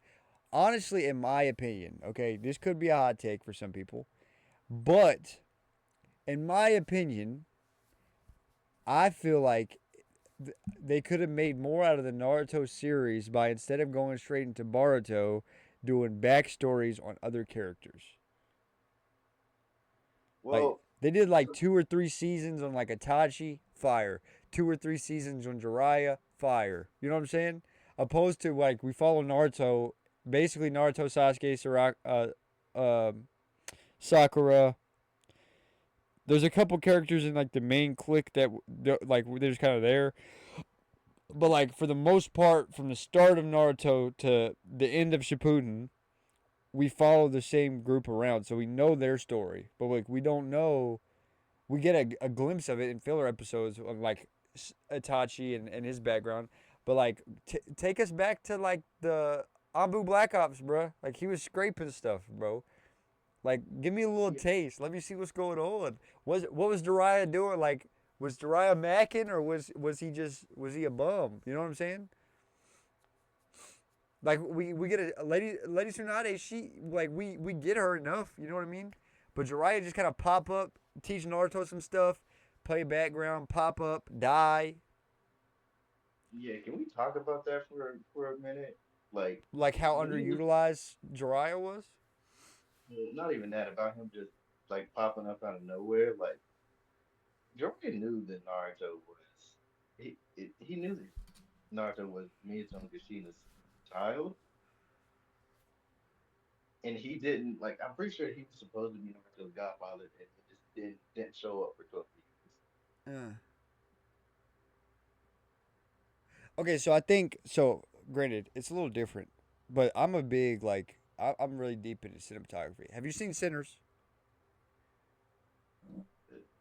I don't know. It's new. Probably not that I haven't. Okay, definitely recommend. Okay, it's so good. Michael B. Jordan, fantastic movie. But I'm really big into cinematography.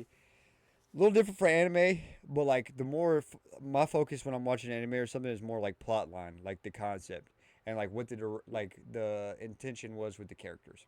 So personally, the way I look at it is, with the lack of knowledge of Jiraiya, right? Like, he's very much like a come and go character where when he's there, it's like very meaningful to the storyline and like development.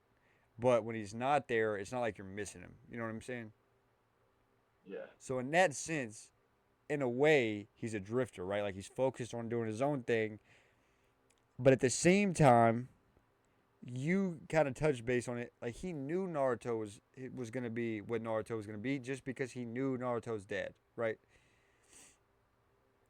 So in that sense, it's kind of like the premise of uh uh like those dads that like pop up whenever their kids getting drafted. Like I know they're gonna be good, but like I don't need to be here for them to be good. You know what I mean? Yeah. So that I feel like Okay. that plays into like not only Jiraiya as a character, but also Jiraiya's faith that Naruto is gonna be OP. That he doesn't need to be there all the time. Yeah. Which I mean, I do understand. Jiraiya was also, you know, he had a secret mission or whatever. Yeah. And I know he was going. It was just kind of funny to think about that. And two, like it also plays a role in this aspect of like you gotta think father figure to Naruto, right? Where Naruto didn't have a dad. His father figures are Jiraiya and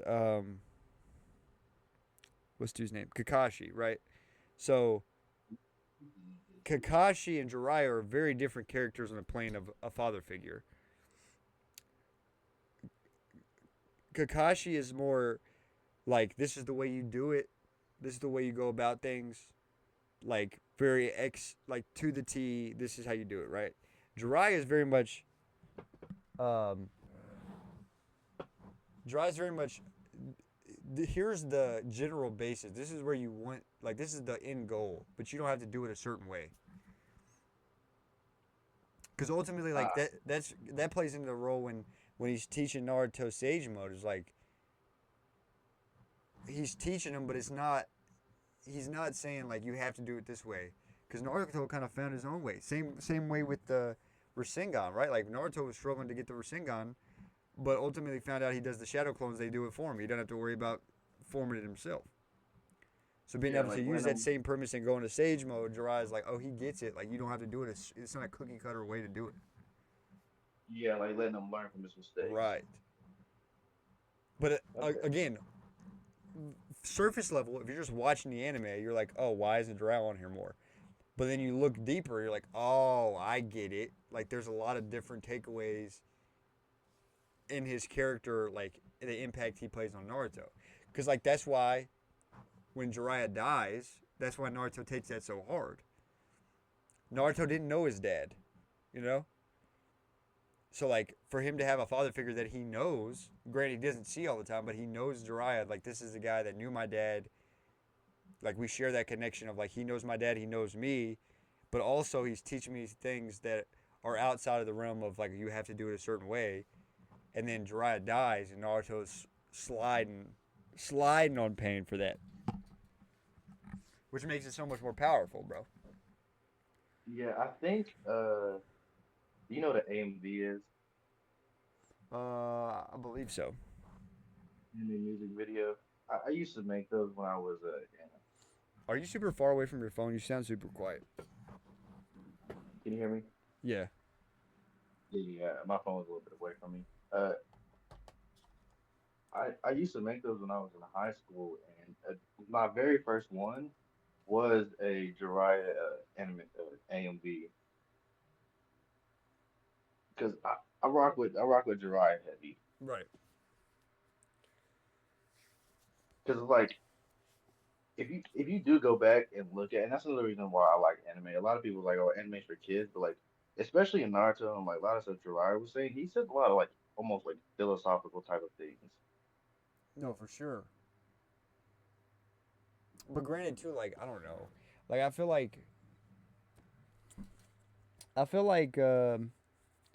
there's a lot of nods to like um, I guess in a way like the streets, like the way that Naruto plays out, like having these connections with people that are in the trenches with you, like that kind of carries over. So that's why I feel like it's more common now that a lot of people that like live the street life in air quotes watch anime, just because like Yeah. there's a lot of ties that directly correlate. You know what I mean? Yeah.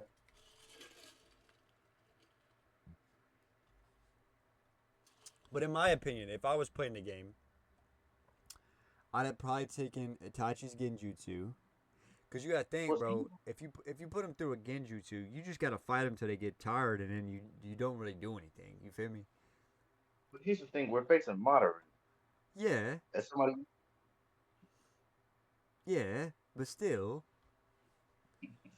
I'm going Itachi's Genjutsu. I'm going Rock Lee's speed.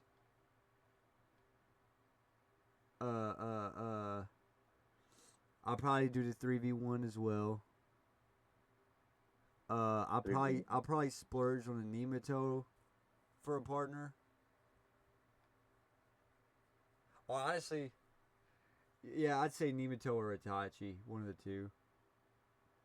But also too, you get a point if I go Itachi's or if I go Sasuke's eyes, then I get Itachi's abilities if I pick him as a partner.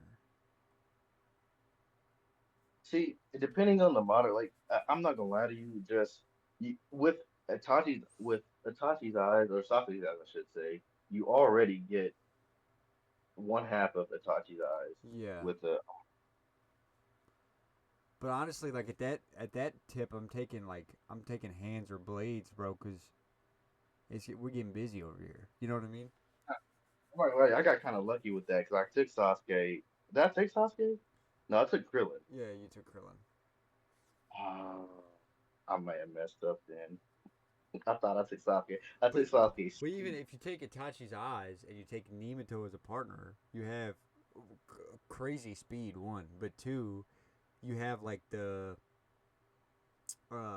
you have the like the abilities that Sasuke has in his eyes, but also you got somebody who could scrap.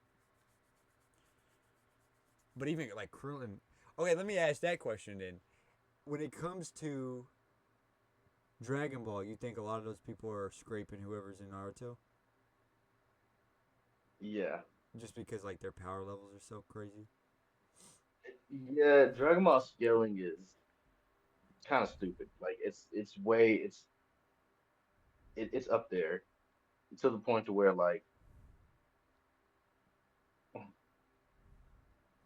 it's almost hard to scale it with other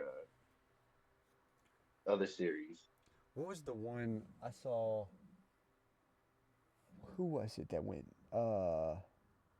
Oh, I seen something, and it was I want to say it was like Homelander. You've seen the boys, right?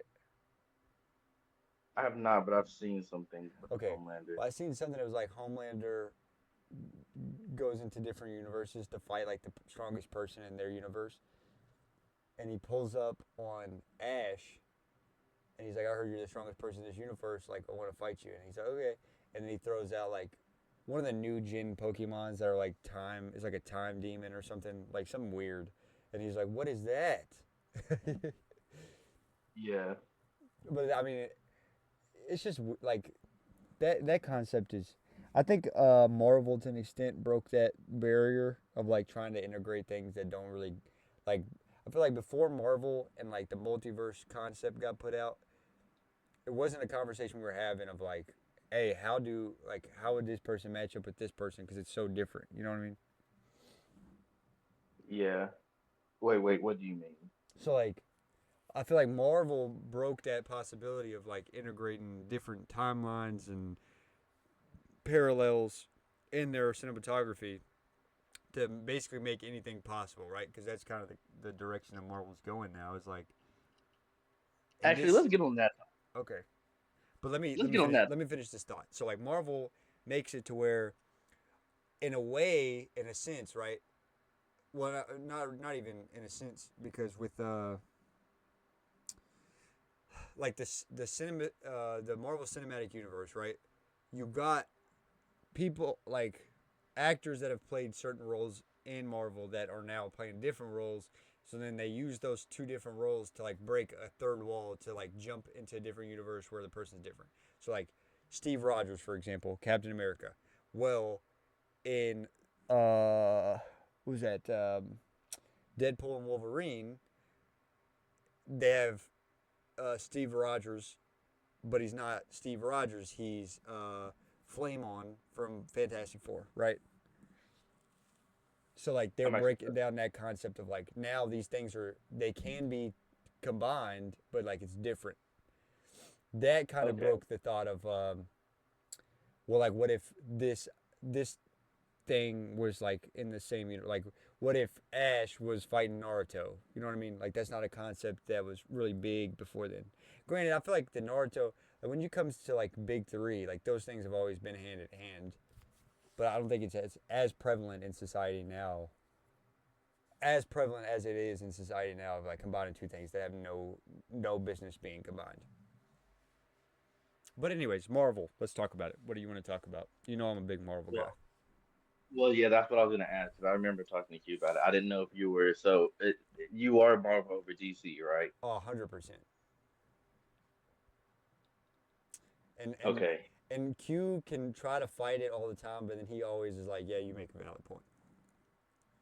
Okay. So villain, anti-hero, and hero. Okay. Your favorite? From Marvel. Yeah. So I will say, when I first got into like comic books, I was a Spider-Man guy, bro. Which, granted, who wasn't, right? Spider-Man was the guy. Um, Cool. I feel like for me, it was more the sense of like opposed to. I've always been turned off to the sense of like I'm a god, like that thought, and like for me, that's what Superman was, right? Like he's like uh, to say Superman's your favorite superhero is kind of like a cheat code, ultimately, right? It'd be like saying like Goku, you know, in that thought process. But for me, my first guy was Spider Man. Love Spider Man, diehard fan of Spider Man. Then I started to grow up, and I realized the depth, kind of going into my like like I have a real deep cinematography background. Like I did it in school for almost 3 7 years. So like I have a real deep understanding of like why directors do a certain thing. Um, but for me, the character development and like I definitely think that RDJ made the role better than it could have been with somebody else. But as an adult, Iron Man by far the best hero, just because of like yeah, he's the same premise as like Batman. Like he's rich, he was given all this stuff. Um, but in the same sense, like it's not as bad as Batman on. I'm just gonna go out here and because I have like some vendetta against people who commit crimes. It's more like uh, I did wrong, so I need to fix it. You know what I mean? Yeah. And even like that's how Iron Man started. Like he gets blown up by a Stark missile and then has to create a electromagnetic from like to keep him from dying from shrapnel going to his heart. So I definitely think as an adult, Iron Man's my favorite. Um, Anti-hero. I'd say honestly, especially it's dude, it's a hard question because you get into like gray area if you're just talking movies opposed to like if you're including comic books. So I know about the comic books. Now I'm not as in depth with them as you are, but I at least know Yeah. about. Well, honestly, growing up, the comic books that I did have, a lot of them were Spider-Man because that was just my phase. Um, but like I have a general knowledge of like the plot lines of the movies and how they feed into the comics. But granted, like the comics are so different because the comics kind of set the tone for the. I mean, that's how it should be, right? If you're making a movie off of a book or something, it should coexist with what was already written, and that's kind of the premise. So, like the comic books got into the multiverse before the movies did, um, but honestly, I think one underutilized utilized in cinematics would definitely be the Punisher. I when you bring up anti-hero, I think that is like cookie cutter. This is what an anti-hero is. Um, the Punisher's top tier, and the fact that they haven't made like a full movie off of him alone is crazy to me. Like recently, especially they did the series. I don't know if you've seen the Punisher series. Um, it's got dude from The Walking Dead. He plays Shane. Dude, he's such a good actor. Well, I think, and that's where even a lot of people that read the comics have an issue with the MCU and just anything cinematic, even DC and DC Comics, is they they're appealing to not just the people that watch comics, is also like just the general, I guess you want to say the general public or whatever. So they're not gonna, make a movie about something they don't think people are Right, gonna watch. right. Which, granted, I don't think that's the case because they put out She-Hulk and that didn't get any views in the box office. But that's a different issue. We won't have to talk about that. Um, when it comes to villain, I will say there is some villains in DC that could, with better. I don't have beef with DC. Okay, my thing is I am a movie guy, and DC's movies are always trash. Okay, DC hasn't had a good movie since Dark Knight Rises. They're getting better. I think the last Joker movie I liked, and the last Batman wasn't bad, but like Justice League, trash. They did something with like the old Batman, trash. Um, Honestly, Black Adam, they had a really good opportunity to feed that into doing something with Henry Cavill, flopped it. Black Adam was a great movie. That could have been a launching point for to get DC back in the conversation, be better than Marvel, and they sold. But when it comes to iconic villains, DC has some good ones. I mean, you got like Joker, like Heath Ledger Joker is up there, bro. Um, I definitely that would be my pick if I was talking DC. But Marvel, bro, Thanos is just one of those that is always going to be in the conversation because of what it did to the universe and it kind of turned it on its head. But for me, nostalgia reasons, I would have to say Green Goblin. Well, I see. I didn't realize how much of a dick that Thanos was until uh, Q was telling me about what I think it was a guy named David in the comics that like he popped up every birthday he had just to screw with him. You know what I'm talking about? Yeah, And I was like, it just for no reason. I'm like, that man is it. yeah. He's a Well, dick. too, like, it's kind of weird to say, but the movies almost nerfed Thanos. I yeah. Because in the comics, Thanos was different, bro. There's a series of comics, I can't remember the name of them, but Thanos basically killed all the Avengers. Like, not like snapped them away, like killed them. He had Hulk as like a pet, like chained up in his basement. And I'm pretty sure, if somebody's watching, they know, correct me if I'm wrong, but I'm pretty sure Thanos had fed the Avengers to Hulk in that comic series. You said Fed. Yeah, like the Hulk was eating his friends. But yeah, definitely nerfed. Ultimately, like in reality, right? You think about it. I don't think Thanos was that bad of a guy. Like if you talk about just logistically speaking, like he makes sense. At the same time, I mean, like anything, you can play your ethics onto it, right? Like coming from a Christian standpoint, but like logistically, like thinking as a logistic human being, we have a problem with overpopulation. People are starving. There's people that are being greedy and taking all for themselves and leaving nothing to the poor. That sense, it's a fair lottery, right? Like nobody's like it's not handpicked.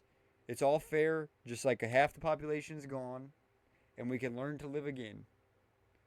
But it's almost like right idea, wrong execution. Right, but at the same time, like it could have been worse. You know, it could have been like he was out there hunting people and picking people based off of the rights and the wrongs they've done. In reality, he was like, look, 50-50.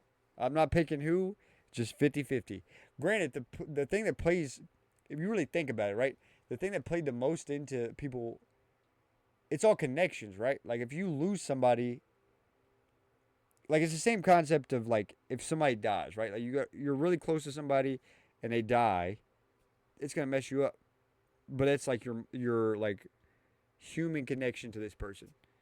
In reality,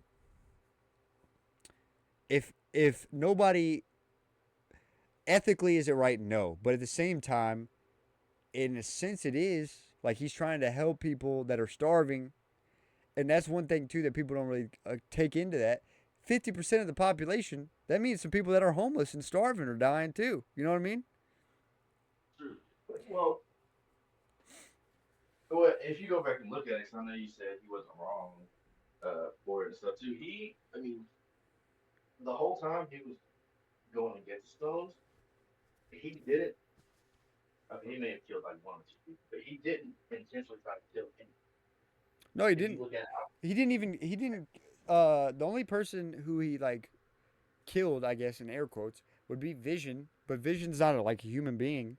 Like he can feel it because he created a body and put the stone like the stone was a part of his body.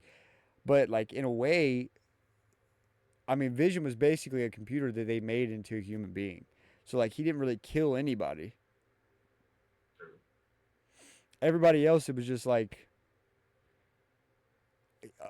he honestly, I think the closest person he got to killing was Tony Stark because he stabbed him, and Tony had this the like ability to like keep himself alive long enough to be found by Captain Marvel. But if it wasn't for Captain Marvel, then Tony would have died, and that's again that's kind of where the series starts to go downhill. And granted, they kind of covered their butt with it because they were like, the scene in the movie they asked Captain Marvel like, where have you been? She was like, the rest of the universe doesn't have the Avengers, and that makes a lot of sense. But at the same time, they rushed a movie. They pushed out a movie so she could be in Endgame, when in reality she could have done a 3 movie series. And we would have more context to the character. So when she shows up in Endgame, it's not like, bro, 1 movie ago they put out a Captain Marvel movie. I didn't watch it, and I show up for Endgame, and now she's taking punches from Thanos. yeah, Like Thanos just whooped Hulk's butt in Infinity War and basically messed up this man's brain like he can't even function. And you're telling me this very human looking woman is taking a punch from Thanos is not phased? yeah, and I think that's the issue because it's like only people that know the comics Mm, wouldn't have an issue with that. right. But also too, I think a lot of it is the direct like the I think Stan Lee played such like a vital part in setting the timeline. Like this is the way, not even the timeline in the sense of like this is when we're putting movies out, but like here's the plot we're sticking to. And I don't think that Disney. It used to be Warner Brothers. Granted, Warner Brother movies weren't as good. Like once Disney took over, you could definitely see where they took off. Because like Hulk is a Warner Brother movie, the original, so bad. But when you play that into a factor of like Disney took over, I want to say like early 2000s, probably like 2003, and it's been uphill. Like the the biggest thing you see with DC, right, is DC they'll pick up the director. There's no like what's the word? Like there's no like pact of like we're going to keep this as accurate to the thing cuz like you saw it with Justice League. They put out Justice League, a different director comes in and makes the movie 3 hours longer. So it's a 5-hour movie, but it was still not good because they're trying to do their own thing. When Yeah, when Marvel brings in somebody, it's like here's the vision, this is the goal, and they don't stray from it. Like the Russo brothers are great. They did fantastic with Endgame and Infinity War. And then like from what I've heard, Thunderbolts isn't bad. Ultimately, in my opinion, as a fan, every movie after Endgame until you reintroduce that timeline or that series of um, heroes is not going to do as good. I Everybody's think that, everybody's got a connection to Chris Hemsworth as Thor, and RDJ is Iron Man. Everybody has that connection, right? Because that's been prevalent for what, 8 years. So now Yeah. you're trying to introduce new characters and like build off backstories and stuff. People aren't interested in that. I'll tell you what's gonna do good when Tony Stark comes back in Secret Wars as Mr. Doom. That's gonna go crazy. You know, and people's gonna be in theaters waiting for that to come out. Oh yeah, yeah. Eh, I just think what's the word? Continuity wise, the MCU did way better than uh, DCU. Right. And like I said, like there's DC movies that are good, but it's based on the directors. If they're staying true to the comic books that were so good, then it's gonna be good. You know what I mean? Granted, I'm sure there's plenty of diehard DC fans that no matter how big the movie bust, like is a bust, they'll say it's good because they're that big of fans. Granted, I'm gonna keep it a buck with you. If I watch a Marvel movie that's trash, I'm gonna tell you it's trash. I think that Yeah, like I said, Captain Marvel definitely needed more movies from her before she came into Endgame. I don't think the movies were great, but I don't think they were terrible. everything was just rushed. Yeah, I think that I actually enjoyed the Black Widow series. The Black Widow and what's the second one they did? I didn't get to watch those. The Black Widow's actually solid. Um, again, to an extent, it's like, bro, like she's been in the Avengers. We don't know anything about her. Like we know a general backstory because of her like introduction into like the Iron Man series, but it just seemed a little late. But Yeah. also, too, one thing about Marvel is if you watch them in chronological order based off of how you should watch them, then they all make sense. Opposed to watching them in order they were put out, which is a key. Me and Matea's done that multiple times. So like although Captain America was the first Avenger, he wasn't the first Avenger. Like they made him, then they thought he died, so they're like, okay, cool, and then enter Tony Stark 20 years later. Well, even before that, wasn't the 2008 Hulk before Tony Stark, Yeah, so that's Iron Man that's 1? the premise, right? So like uh Captain America, I want to say it's like the fourth movie in the Avengers timeline, but it like in terms of like real time, like in our time, it's like the fourth movie.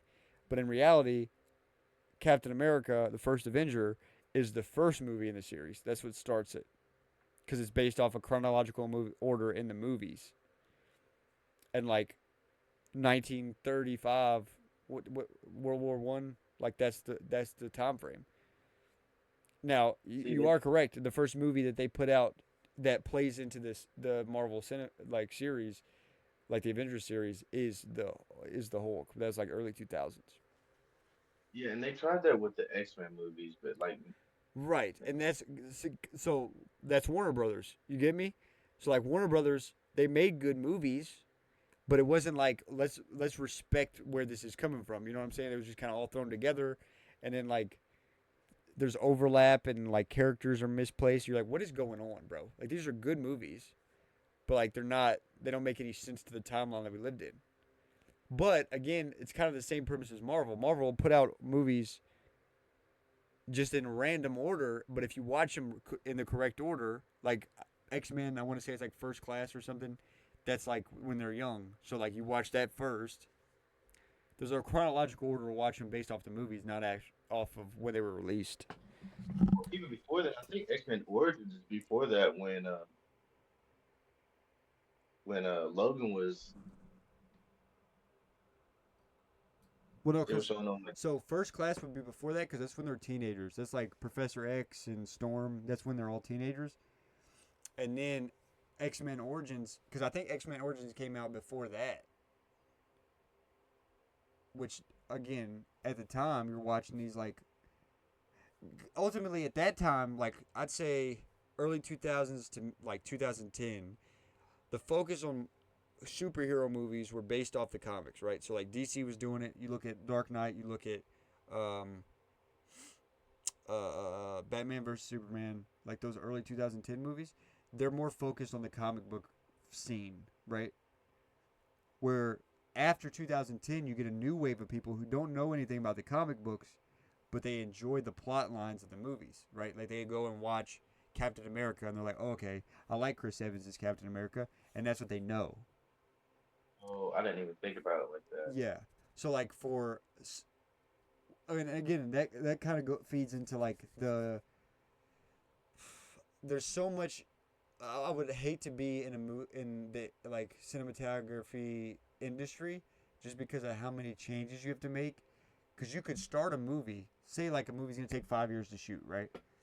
So you shoot a Yeah. movie for that's long, but like just for example, you could start shooting a movie in like 2025, right? Set to end 2020 or 2030. Well, in that 5 years, so much could change that that movie's gonna flop, and they just scrap it. Like they just take the hit, and whatever they're gonna lose, they lose. Wait, that happens? I mean, I'm sure it does, but ultimately, we wouldn't know about it. You know what I mean? Granted, I don't think usually. I think the goal is to shoot a movie in a year, which is more possible to do now. Like people are getting paid enough to like move to wherever they're shooting and live that way. Like budgets are bigger. Yeah. Well, I mean, of course, this wasn't Right. live action, but did you see the Miles Morales? Yeah. Yeah. And Q even had the argument that DC's animated was killing ours, and I was like, not really. I mean, if you pull up numbers like the multiverse, like that kills. And like even in perspective, like I was thinking, what was big in my like when I was a kid, I used to love Batman Beyond. Like that movie was, or I used to watch the movie on DVD all the time, bro. It was tough. But if you You know talk what's about crazy about? sales compared to that, compared to Miles Morales, like we're in a different time frame of like anything can be streamed. So like you go You into know, the box office, people watching the movie, say you a billion people watch it, so that's a billion yeah. sales, and then you turn around and put it out on Netflix, and it gets a billion streams.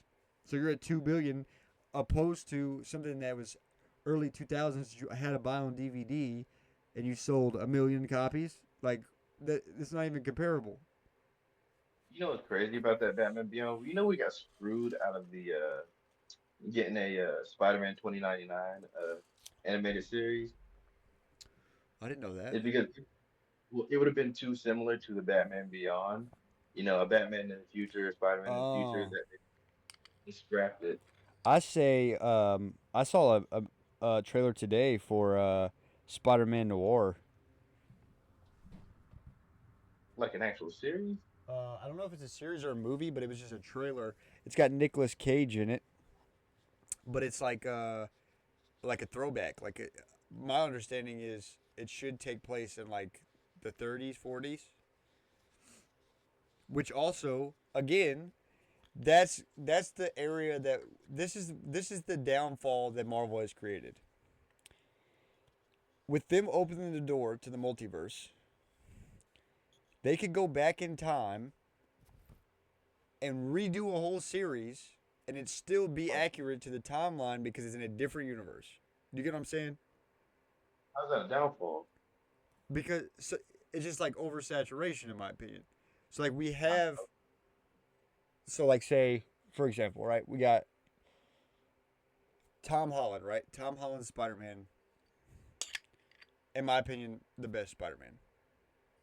I think the same thing. So I'm Yeah. glad. So you say Tom Holland, Tobey Maguire, Andrew Garfield.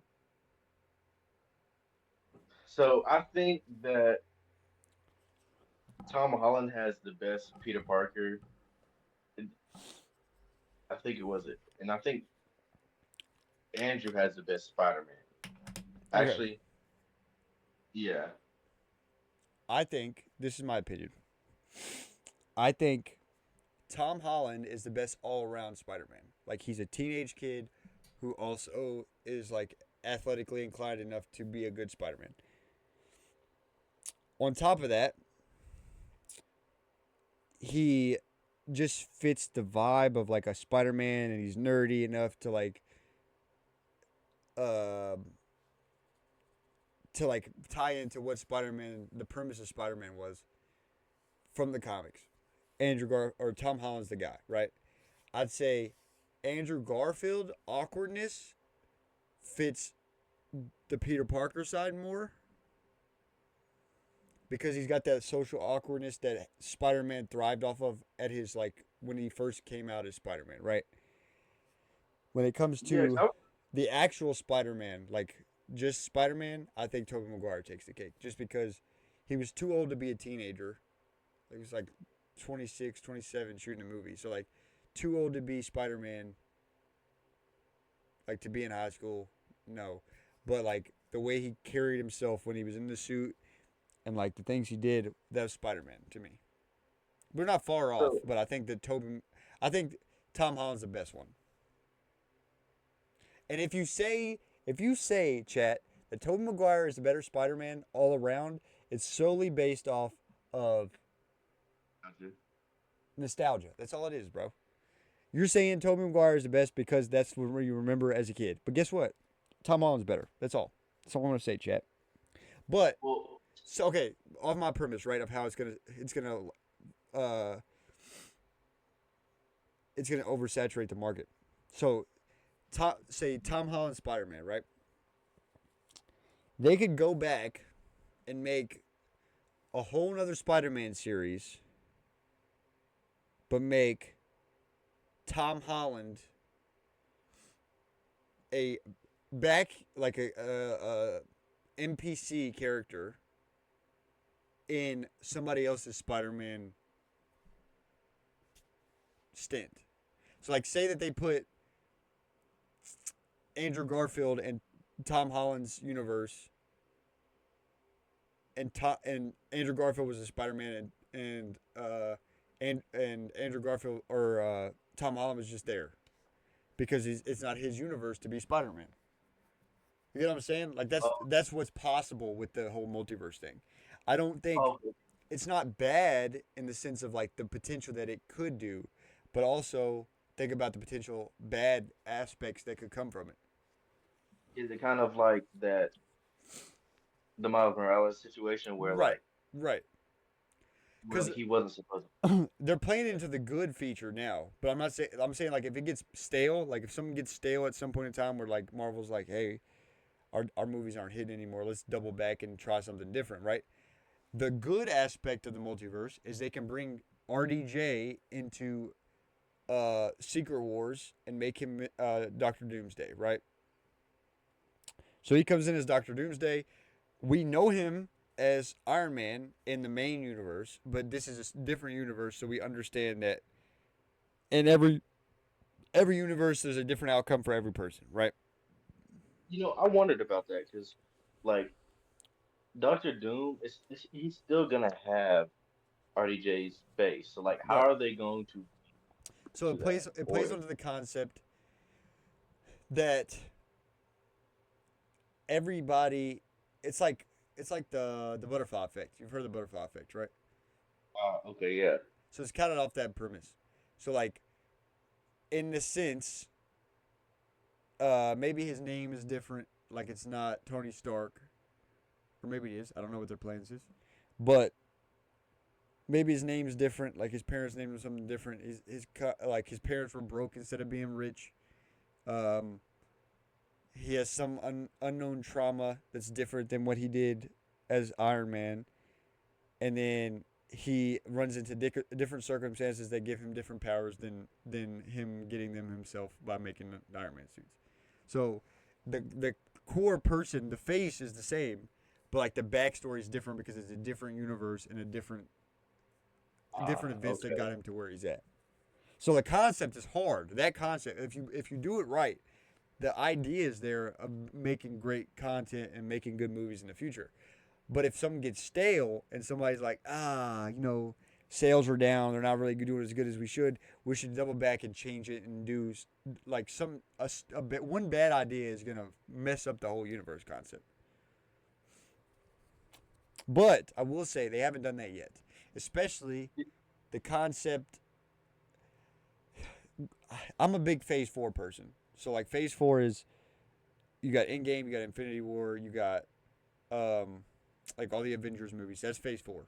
Phase 5 is like the next phase where they're introducing like the like non-Avengers heroes. So you got like the Eternals, which are like gods. Um, they play with that in Phase 4, getting into that sense of like um, Thor goes to Mount Olympus and like sees all the like Zeus and all them.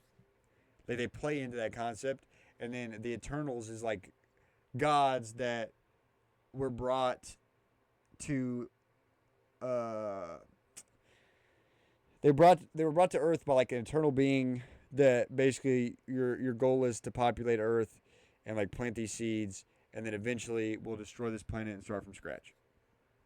Are they So gonna like get? Do the you see it? Eternals were gods that they got decided that hey, we're not going back to this eternal god because society is more important. And then the eternal god shows up like, hey, I'm gonna need that. I'm gonna need that back. And then they like end up beating them or whatever. And then what was the last movie they put out? Hulk. So like Hulk was the newest one. Red Hulk is the newest movie in the series. It's like the Winter Oh, Soldier or whatever. And they talk about it in the movie about this like being showing up in the Indian Ocean. oh yeah, yeah. Yeah. Did you ever? Did you ever watch the Marvel What Ifs on Disney? Honestly, no.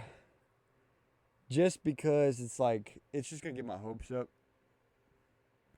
Granted, a lot of the takes, I got tidbits and stuff from TikTok, but a lot of the takes were trash, and it They even were. even rang true. So like a lot of the what ifs were in the Doctor Strange. Did you watch the new Doctor Strange, the Multiverse of Madness? I didn't. Okay, so a lot of the what ifs from that series they brought into the multiverse, and Doctor Strange basically gets caught up in like going to different universes to find another Doctor Strange to help him get him out of the situation he's in, right? Well, he ends up in a universe where a Doctor Strange gave his life, whatever, created this like alliance, and the alliance is, um, it's like they call him like the board. It's the board of something, but it's like Professor X, Mister Fantastic, uh, the Peggy is like what I don't know what they called, not Captain America, but the British version, right? Peggy's that, and then instead of Captain Marvel being the white girl, it's the black girl from the movies. But that's the board, right? And then some guy that like is like it, no context to who this guy is or why he just like opens his mouth and melts your brain essentially, right? Like there's no backstory. You don't know who he is unless I guess you're reading deep state Marvel comics. But they play into that concept in the Multiverse of Madness, and when Wanda Maximoff shows up, she scrapes every one of them. Like it wasn't even close. She turned Mr. Fantastic into spaghetti. She honestly it was a hard scene because it kind of shows you how OP. That's the sleeper, right? Like if Itachi's a sleeper in Naruto, Wanda Maximoff is a sleeper in the MCU. What do you mean sleeper? Like she's so OP. Like she got nerfed. Oh yeah. So like she was created in a lab by uh what is the by Hydra. Granted, her like backstory, her family got bombed, or no, I think it was when they were fighting, not Ultron. Who were they fighting? So you Uh know, so you know Marvel pretty oh, well. On a bro, scale of come one, on now. So Wanda Maximoff, I can't remember what the concept was, but she is in like a war torn country, and a Stark missile like hits her house, and it's like her and her brother, and they're underneath the bed, and they're staring at a Stark missile and they're just waiting for it to blow up, and her family dies, right? So then they get out, and then Hydra recruits them and like gives them superpowers, and her brother is Silver Bullet, which again plays into the X-Men series and its overlap and makes it weird because Warner Brothers is trash. Um, but her brother is like the equivalent of Flash in MCU, and she is just like this dark witch, like can manipulate things with powers. She's so OP. She's so overpowered in her own series. When Vision dies, when Thanos pulls the stone from his head and he dies, she goes away by herself in a small town and creates a whole life with her powers in this small town. Like just takes it over, and like all these people are in a trance and living a life that isn't real, that she made up. So how accurate did the MCU? Because I know you talk about her backstory. How accurate did the MCU get all the backstories? I think it comes down to circumstance, because especially like for characters that have been done, like Spider-Man, Tobey Maguire's Spider-Man, that was a Warner Brothers. I want to say that the Amazing Spider-Man series with Tobey or with Andrew Garfield was split. Like I think in the middle of that, it got switched over. In the sense of like the core backstory, Marvel I'd say is 90. I'd say like 95, 90 to 95% accurate. But also the crazy thing is in this, like if you were to take all the comic books from the Marvel universe, I couldn't even give you a number. It's got to be hundreds of thousands, if not millions. How many Marvel?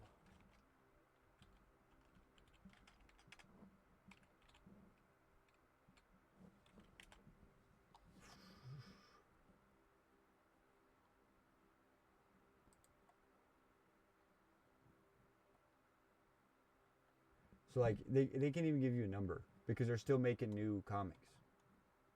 So to think that, right? Uh, Tens of thousands is what this is, and this is just off one series. They have Amazing Spider-Man, the Avengers, and the X-Men are still putting series out. Brand new? Yeah. So just think about that, right? We have movies that are made off of comic books that were written years and years ago, like 20 years ago. 1939 was when MCU Comics was established. So since 1939, they put out new series and all this stuff, and we have what is it, 32 movies in the series, or it's 20 something. I want to say the end game it was 22, 23. I could be wrong, but that's just 20 movies based off of comics that they started writing in 39. So think about that in the sense of what they have the potential to do in the future. Well, that's true. That's why I'm glad now that they're doing different Hulks. Because isn't there like what 10, 11 different Hulks? Yeah. Well, I mean, and just like the concept of where they plays in and the plot line and how it feeds into different things, you know what I mean? But it's just like if they've done 20 something movies and made a great series off of a very small selection of comics in the Avengers series, which granted, that doesn't what we've seen up to Endgame doesn't even touch what potential comics they have, like they could play into with the Avengers. Like they could almost start a whole nother sub series and just do like TV shows based off the Avengers. So like the the potential is endless in the sense of they could start a new multiverse and do a whole nother casting of the Avengers. I mean, there's comics where the X-Men and the Avengers are fighting. That kind of plays into Secret Wars. Then Well, you they got can do stuff. then you got the Thunderbolt series, which is like post Avengers, where they bring in new heroes to Well, see, they save. can do stuff now with because of that Deadpool Wolverine movie. Right, I think you said something about that with right. And again, it's like I think it's more of a test. Like, are people going to resonate with this? But ultimately, their test is kind of off because it's characters that people's going to watch. Like, Deadpool's one of those people that if you put a Deadpool movie out, people love Deadpool so much they're going to go watch the movie. Yeah, uh, but like you said, when you said they love him so much, are you talking about the character or like who's playing him? Both. I think Because there's a lot of love for Deadpool as a character just because like that's the persona that Deadpool is, like the smart mouth, witty, always something slick to say. That people love that about Deadpool. But I also think Marvel did really good in landing Ryan Reynolds as Deadpool because that's the persona that Ryan Reynolds has, anyways. well, see, you not know about that. They didn't even want to do Deadpool. Ryan Reynolds like had to convince them Yeah. Well, to do that. because so Ryan Reynolds does Green Lantern, by far Ryan Reynolds' worst movie. Not even He hates superhero movie, just worst movie in general, right? Ratings wise, it's terrible. Then he turns around and he goes into X Men, and he does First Class, and he plays Deadpool, and he's the same guy. Like his persona is the same, but it's in X Men, and then he jumps full into the MCU, and they bring in a Deadpool series where it shows the backstory to Deadpool, and they cast Ryan Reynolds because it's a perfect fit, like persona to. I'd say actor to character is. I don't think there's a better fit in the MCU. I think that RDJ grew into the Iron Man role, and Marvel definitely took a risk on him because I mean, like with his past and everything, yeah. he grew into the Did role. Where Ryan Reynolds was already like he was already Deadpool, and they just gave him the means of doing it. You know what I mean? yeah. Because Like a there's lot of reasons why. that's one thing that Marvel's really good about. Like, okay, look at the Superman series, right? They they have multiple Supermans, especially like I want to say DC got into making movies before Marvel did. So like you have a deeper background in movies that were there. But DC more is focused on the story opposed to building characters that make the story come to life. So like DC's gonna tell the story of Batman, right? Here's the black and white. This is what Batman is, right? They can plug whoever in. They might work. They might not. You got um, just off the top of my head, you got what's dude's name? Um, Christian Bale. You got dude from The Accountant. What's his name? Dating Jennifer Lopez. Jennifer Lopez. Uh, you Ben lost Affleck. me. Ben Affleck. Okay, so you got two right there. They're both good in their own perspectives. Christian Bale is definitely better in my opinion, but Ben Affleck wasn't a bad Batman. He just got the crappy movies. You know, you got the Batman versus Superman. And it is what it is. Well, you look at the Iron Man series where they bought in so much on getting a character that was going to grow into the role and like is good at what they do. They didn't need to get XYZ. That's why Iron Man they would ruin the Iron Man franchise if they tried to put out another Iron Man. As long as they Yeah. played into the same plot line. Like if they went back and like, oh, we're gonna put cookie cutter actor. We're gonna put one of the kids from Stranger Things in an Iron Man suit as a kid, right? That would mess up the concept of Iron Man. Although there's comics that do that, people know Iron Man is RDJ. They let him grow into the role. They let Ryan Reynolds grow into the role. Chris Hemsworth, that's Thor, bro. You talking about a Thor one? This man had bleached eyebrows and bleached hair. They did him so nasty, and then he comes and grows into this fat dude at the end, and everybody loved it because it's showing him as a person. Like that's Chris Hemsworth. That's not Thor. And that's honestly, I think that's where DC's cutting their corners. That they're so willing to plug in somebody else to play the role that it takes away from the aspect of building a character and letting them develop as an actor. Like it sucked for me watching. Black Panther 2 and them killing um, Killmonger, like them killing Michael B. Jordan.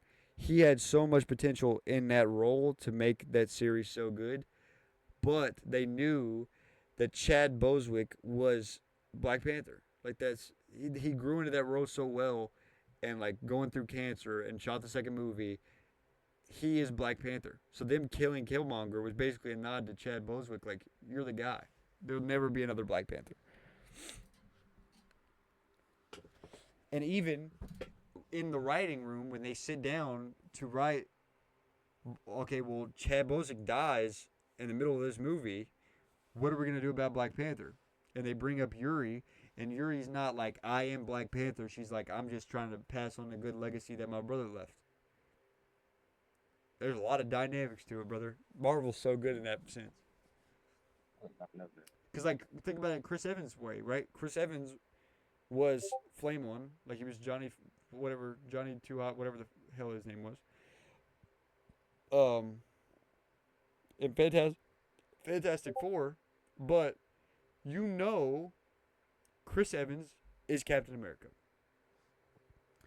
And the second that Chris Evans is no longer Captain America, right? He goes back in time and doesn't catch the time loop back to be in the same time frame. He stays with Peggy. He's sitting on that park bench, and he gives the shield to the Falcon. He doesn't say like you're Captain America now. He was like, "This is for you," and he's like, "I can't feel this." He's like, "You don't have to." It's just so good, bro. Like, how do you compete with that as DC? You can't. You can't compete with that. Yeah, because like you said, DC does not build. They don't build They don't. characters. They try to build. I don't want to say stories. Well, then I don't. you play societal factors into it, right? Like you play like the wokeness into it. And granted, that's done on both sides. Like they played into like the DIE, like don't have enough female superheroes, so they bring in She-Hulk. It flops, right? And then you got the adverse to that. They do it on the DC side. They cancel people. They canceled Henry Cavill as Superman because he dated girls young, not underage, but younger than him.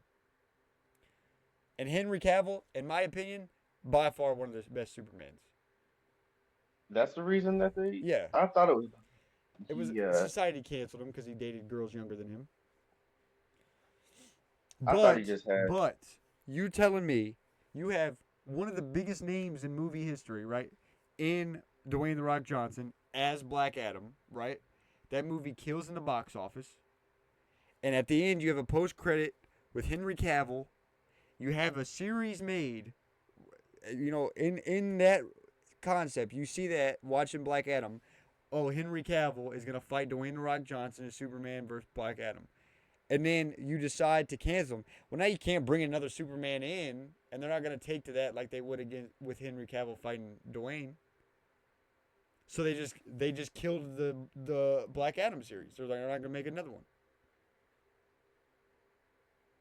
They're just not bought into like letting characters grow in a role. And granted, like I get it, it was a weird time. Like I feel like definitely times are changing.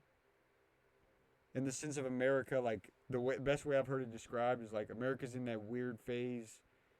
It's like in middle school when you're wearing sweatpants all the time, and then you start getting boners, but you don't want to stop wearing sweatpants. Like America is very young compared to other countries. Like China's very old, Russia's very old. 200 some years, bro. 250-year anniversary this year. Opposed to thousands of years that other countries have been existing. So we're like in a weird adjustment phase of like trying to figure out what direction we're headed. So like you try to play that into how you do your job and like what's going to make us the most money. I'm sure it's complicated. And you're going to try a lot of stuff that doesn't work, but at the end of the day, we're kind of changing the tides of like I don't care if I say something that hurts anybody's feelings or whatever, you know. Well, that's what surprised me about Deadpool and the fact that they were able to get away with everything that they did Well, see, with I Deadpool. think that's more the character and not the development, right? Because like, granted, I'm sure if somebody watched Deadpool that has no correlation to what Deadpool is or like the character, I'm sure they would get upset by it. But at the same time, people who are going to watch it know Deadpool says some off the wall things. That's what Deadpool does. You know what I'm saying? So in that sense, like yeah. Granted, even like there was people were saying stuff. Granted, it is kind of weird. Like Ryan Reynolds' kid was in Deadpool, and the line that he had the kid say was weird. But like at the Yeah, same time, the cancel culture is kind of volatile, so it's right? And again, I think where we're at right now is we're kind of getting away from it. Like people, I think we just came to realize as a like we're at a point in time where I'm more worried about buying eggs and like the best way I've heard it described is like where we're at right now. When you're comfortable, then you find time to go out of your way to find things to be upset about. But when you're not comfortable and like things are hard to come by, like eggs are $6 a carton, I'm more focused on making sure I can get what I need to provide for my family. I could care less about going out of my way to help somebody who's offended by something somebody said. You know what I mean? okay. Yeah, I get that. It's just when you basically when someone has a lot of time on their hands. Right. And that's so like the concept, right? That there's a lot of times the argument of like America is like um they say hard times create hard men create soft times create soft men. That's kind of the concept. When things are easy, you fall into this, well, I'm comfortable, what can I be upset about? You know what I mean? When times is hard, you don't have time to focus on what people are upset about because you got stuff to take care of. I got to take care of my family. I got to make sure they got food. I got to make sure that I'm getting enough hours to pay for rent. I don't have time to be worried about you're upset because somebody called you a word that you don't like. I ain't got time for that. Like, I'm sorry that you're upset, but at the same time, like, are you gonna feed my family? No, I got to. Okay, I can't be on Twitter all day beefing with some dude because you're upset.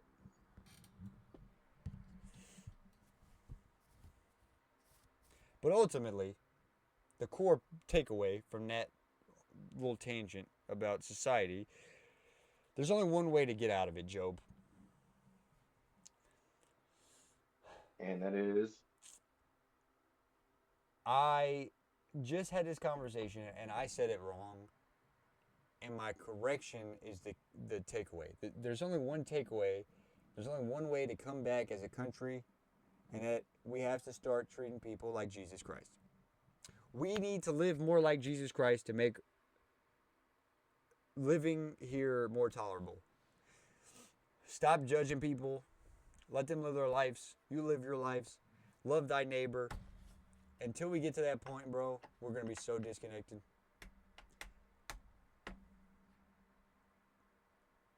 And a lot of people say follow a religion. It's not that. It's follow Jesus Christ. Everybody knows Jesus Christ. Everybody's heard the stories of Jesus Christ. 500 people saw him resurrected. It's not like he's a myth. You know what I mean? People don't believe in him doesn't mean he's not real. The best way I heard somebody say it the other day. I'm talking to you, Job. 20 years from now, or let's say 60 years from now, you're dead, right? I'm still alive. I was like, oh, yeah, I talked to Job one time on a podcast. Somebody says, Job's not real. I'm sitting here talking to you. You're a real person, right? yeah, Does that mean that by them saying that you're not real, does that make you not real? No, you were still real. You're saying 500 people saw this man come back to life? We're still debating on if he's real or not because we didn't see him? so the logic of some people it confuses me. So, But do you agree with that? You feel like the only way to come back from being so separated is to treat more people like Jesus Christ? oh yeah, yeah, definitely. Because I mean, just and I know some church cultures, if that's what you want to call it, people feel judged, but like just sometimes I go into church and I'm just like, man, I try to do better, and I know that you keep failing and you keep getting up and you keep trying, but the second I step into at least the church and the same church that Mateo went to, I feel you just feel so welcome there. Right. Absolutely. And two, like for me, I think the biggest thing about church that like turns me off to the idea, which granted, I'm a follower of Christ, but I'm very much an Old Testament view of worshiping God. I like to do my worship in the world that God created for us, build an altar in His honor. I don't necessarily need to go sit in a congregation and do worship songs. In my opinion, I'd much rather go to a Bible study and like sit down and have conversations about Scripture, opposed to going to a congregation where we sing songs and do that, and we listen to this speech that a pastor wrote to connect to somebody that is there. You know what I mean? Granted, for some people, that's what they like. Okay, I'm not bashing you. Don't bash me. But yeah, no, I get you for sure. Like I feel like a lot of it plays into to the church that people come through. Yeah, and I feel there are advantages in both of them, in both churches and just a Bible study with you and a couple people.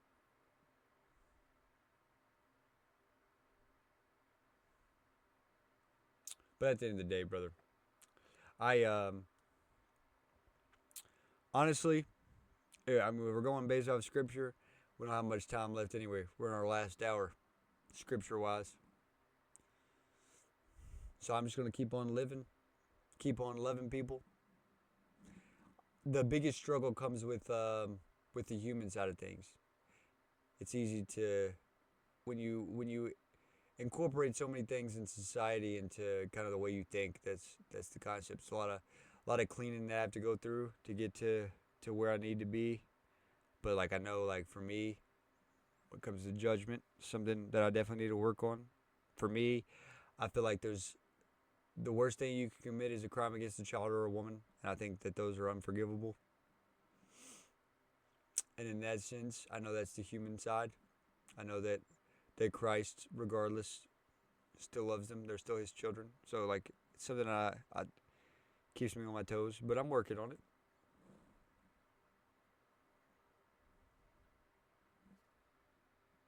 What would you say your biggest struggle with your faith is? So what do you mean, like with my faith? Like, Like not necessarily in like believing. I know you're a firm believer, but like what earthly thing do you struggle with the most? just I don't know if this is the right way to word it, but just I guess I'm not that attached to things, but just attachments to people, right? Right. It's because I know back when you had mentioned what you had said about when you had talked to Marty about how like you are like with your friends and stuff. See, that's how I am with my friends too. But I've already gotten to the point to like where like I specifically, what Marty was saying, like specifically like choose your friends, but I'm still like that with like giving like my all to like my friends and stuff. And I guess like just like that worldly view of it. Right. Mm. I guess attachment is I can say that in simpler terms, the attachment. Right. And I think too the biggest kicker with that is like we're so attached to people. Ultimately, like based off numbers, right? Like I know that it's highly unlikely that everybody that you surround yourself is devout in their like faith and following of God. So in that sense, like this is something I struggle with in the concept of I and it falls back into my loyalty. Like those that are around me now, like it's very firm few, just because that happens. The older you get, the smaller your circle gets. But I think that the biggest thing I struggle with is like my friends that aren't religious and like knowing that if they don't give their life to God that I'll never know them, like in an eternal life. You know what I mean? Which, granted, again, a hard concept to understand as an earthly being, but like the scripture says, like those who follow Christ and get granted eternal life, you'll remember. But like those who don't, you won't remember. That's a hard concept to understand as a human being. Because it's like I have buddies that I love so much, and I want them to come to God so that we can spend eternal life together. But like if they don't, then I'll never know they existed. Yeah. But my earthly being knows they existed. You know what I mean? And that's one of those concepts that you was talking about earlier. It's hard for you to actually grasp the concept of that Right. of not knowing you already know it. Right. It's wild. It's real deep. Like it's something that you could really get lost in, honestly. But at the same time, brother, you got to give that to God. I can only say the word so much and push him so much. And I like to think that those that are around me will never, make me choose between them or my faith. But if it comes down to it, that's not a hard decision to make, unfortunately. Not at all. Unfortunately for you, not for me. Because, like, if you're going to make me choose, then that's just modern day prosecution, you know? But it is what it Wait, is. what did you say? It's not a hard thing to choose. What? Between my faith and a friend that's making me choose between my faith and them. Oh yeah. But ultimately, that's kind of the thing. Like, I have friends that are, by the biblical sense, like dirty sinners. I mean, granted, we all are until, we give ourselves to God. Granted, we're all sinners. We're all unclean. Like, nobody is worthy. You know what I mean? Nobody's worthy of Jesus' sacrifice. But, like, based off the Bible, like, I have people that do things that are forbidden. I have friends that are gay in the sense of a Bible that's forbidden, but at the same time, so is like premarital sex or like sex out of wedlock. And I mean, God was still washing the feet of prostitutes. So it's like, who am I to And judge God, you for the way you live your life? Ultimately, I'm not the one that's going to judge you at heaven's gates. yeah, and God looks at all sin the same. Exactly. No matter how big or small, brother. All right. Anything. So typically at the end of the pod, I'll give whoever's on kind of an opportunity to um, give a spiel, kind of speak what's on their heart. Um, talk to chat, talk to YouTube. Um, anything you want to say to the viewers? No, no, I don't. Nothing specific. I'm just here along for the ride. Taking one day at a time, brother. And then, Honestly, oh, go ahead. that's the thing. What is it? Go ahead. Well, and that's the thing. Because you said take it one day at a time. Honestly, the thing about it's just trying to figure it out. Being being an adult is taking it one day at a time. Because I don't know anything. And every time I think I do, I get a reality check. Right. I mean, what did Frank Sinatra say? That's life. Yeah. But no, I wonder, you'll get through it, yeah, brother. Just keep putting your faith in Christ. He'll get you through it. That's another thing too. Typically, it's people that are uh, followers of Christ. I typically either have them pray or I pray, and then we'll close out the pod. You cool if I pray for you? yeah, because I'm not. You're not a. Granted, I'm not the best at it either, but hey, it's just I'm just having a conversation. We at one point in time, Joe, we weren't good at talking in general. We figured it out.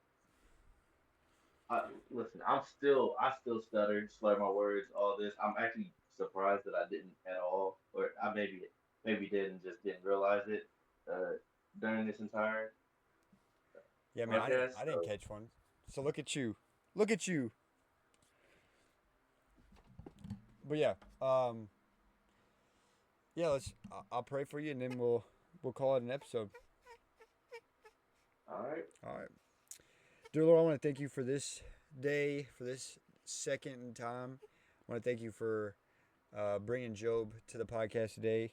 Um, Lord, I pray that anything we spoke on you or anything that was weighing heavy on anybody watching's heart, I hope that it's heard, Lord, and I pray that if they're lost from you or they don't know where to find you, Lord, I pray that you show yourself to them in visions and dreams, Lord. I pray that you bring them back into your arms as you continue to work in their life, Lord. I pray that you bless Job, give him guidance in his young career, and continue to show him the ways. Um, just continue to guide him as one in your flock to success. Lord, I want to thank you for the opportunity to speak and to praise you in the podcast, Lord, and I pray that you continue to give me the opportunity to do so. Lord, we're just so grateful for the opportunity, not only of breath today, but the opportunity to have discussions and broaden our horizons in our earthly beings. Lord, I pray that you continue to just work in our lives and give us all the strength and the knowledge that we need through the situations, the trials, and the tribulations you put us through. In your name we pray. Amen. All right, Job, I appreciate you, brother. I'll shoot you a text once I get everything wrapped up. I'm definitely behind on getting these posted, bro. Work's been crazy, but once I get it posted on YouTube, I'll send you the link out and I'll tag you on Facebook. All right. All right, brother. I appreciate you popping in. All right. See you. Later. All right, chat. I appreciate y'all for being here, baby. Oof, that was a good one. I feel like we went crazy with a whole bunch of different topics today. Topics that I did not even plan for. But I appreciate y'all. I love y'all. Be better, be easy, all right? Make sure you say a prayer tonight because God loves you. You just got to say the word, baby. Amen. And I'll see y'all tomorrow.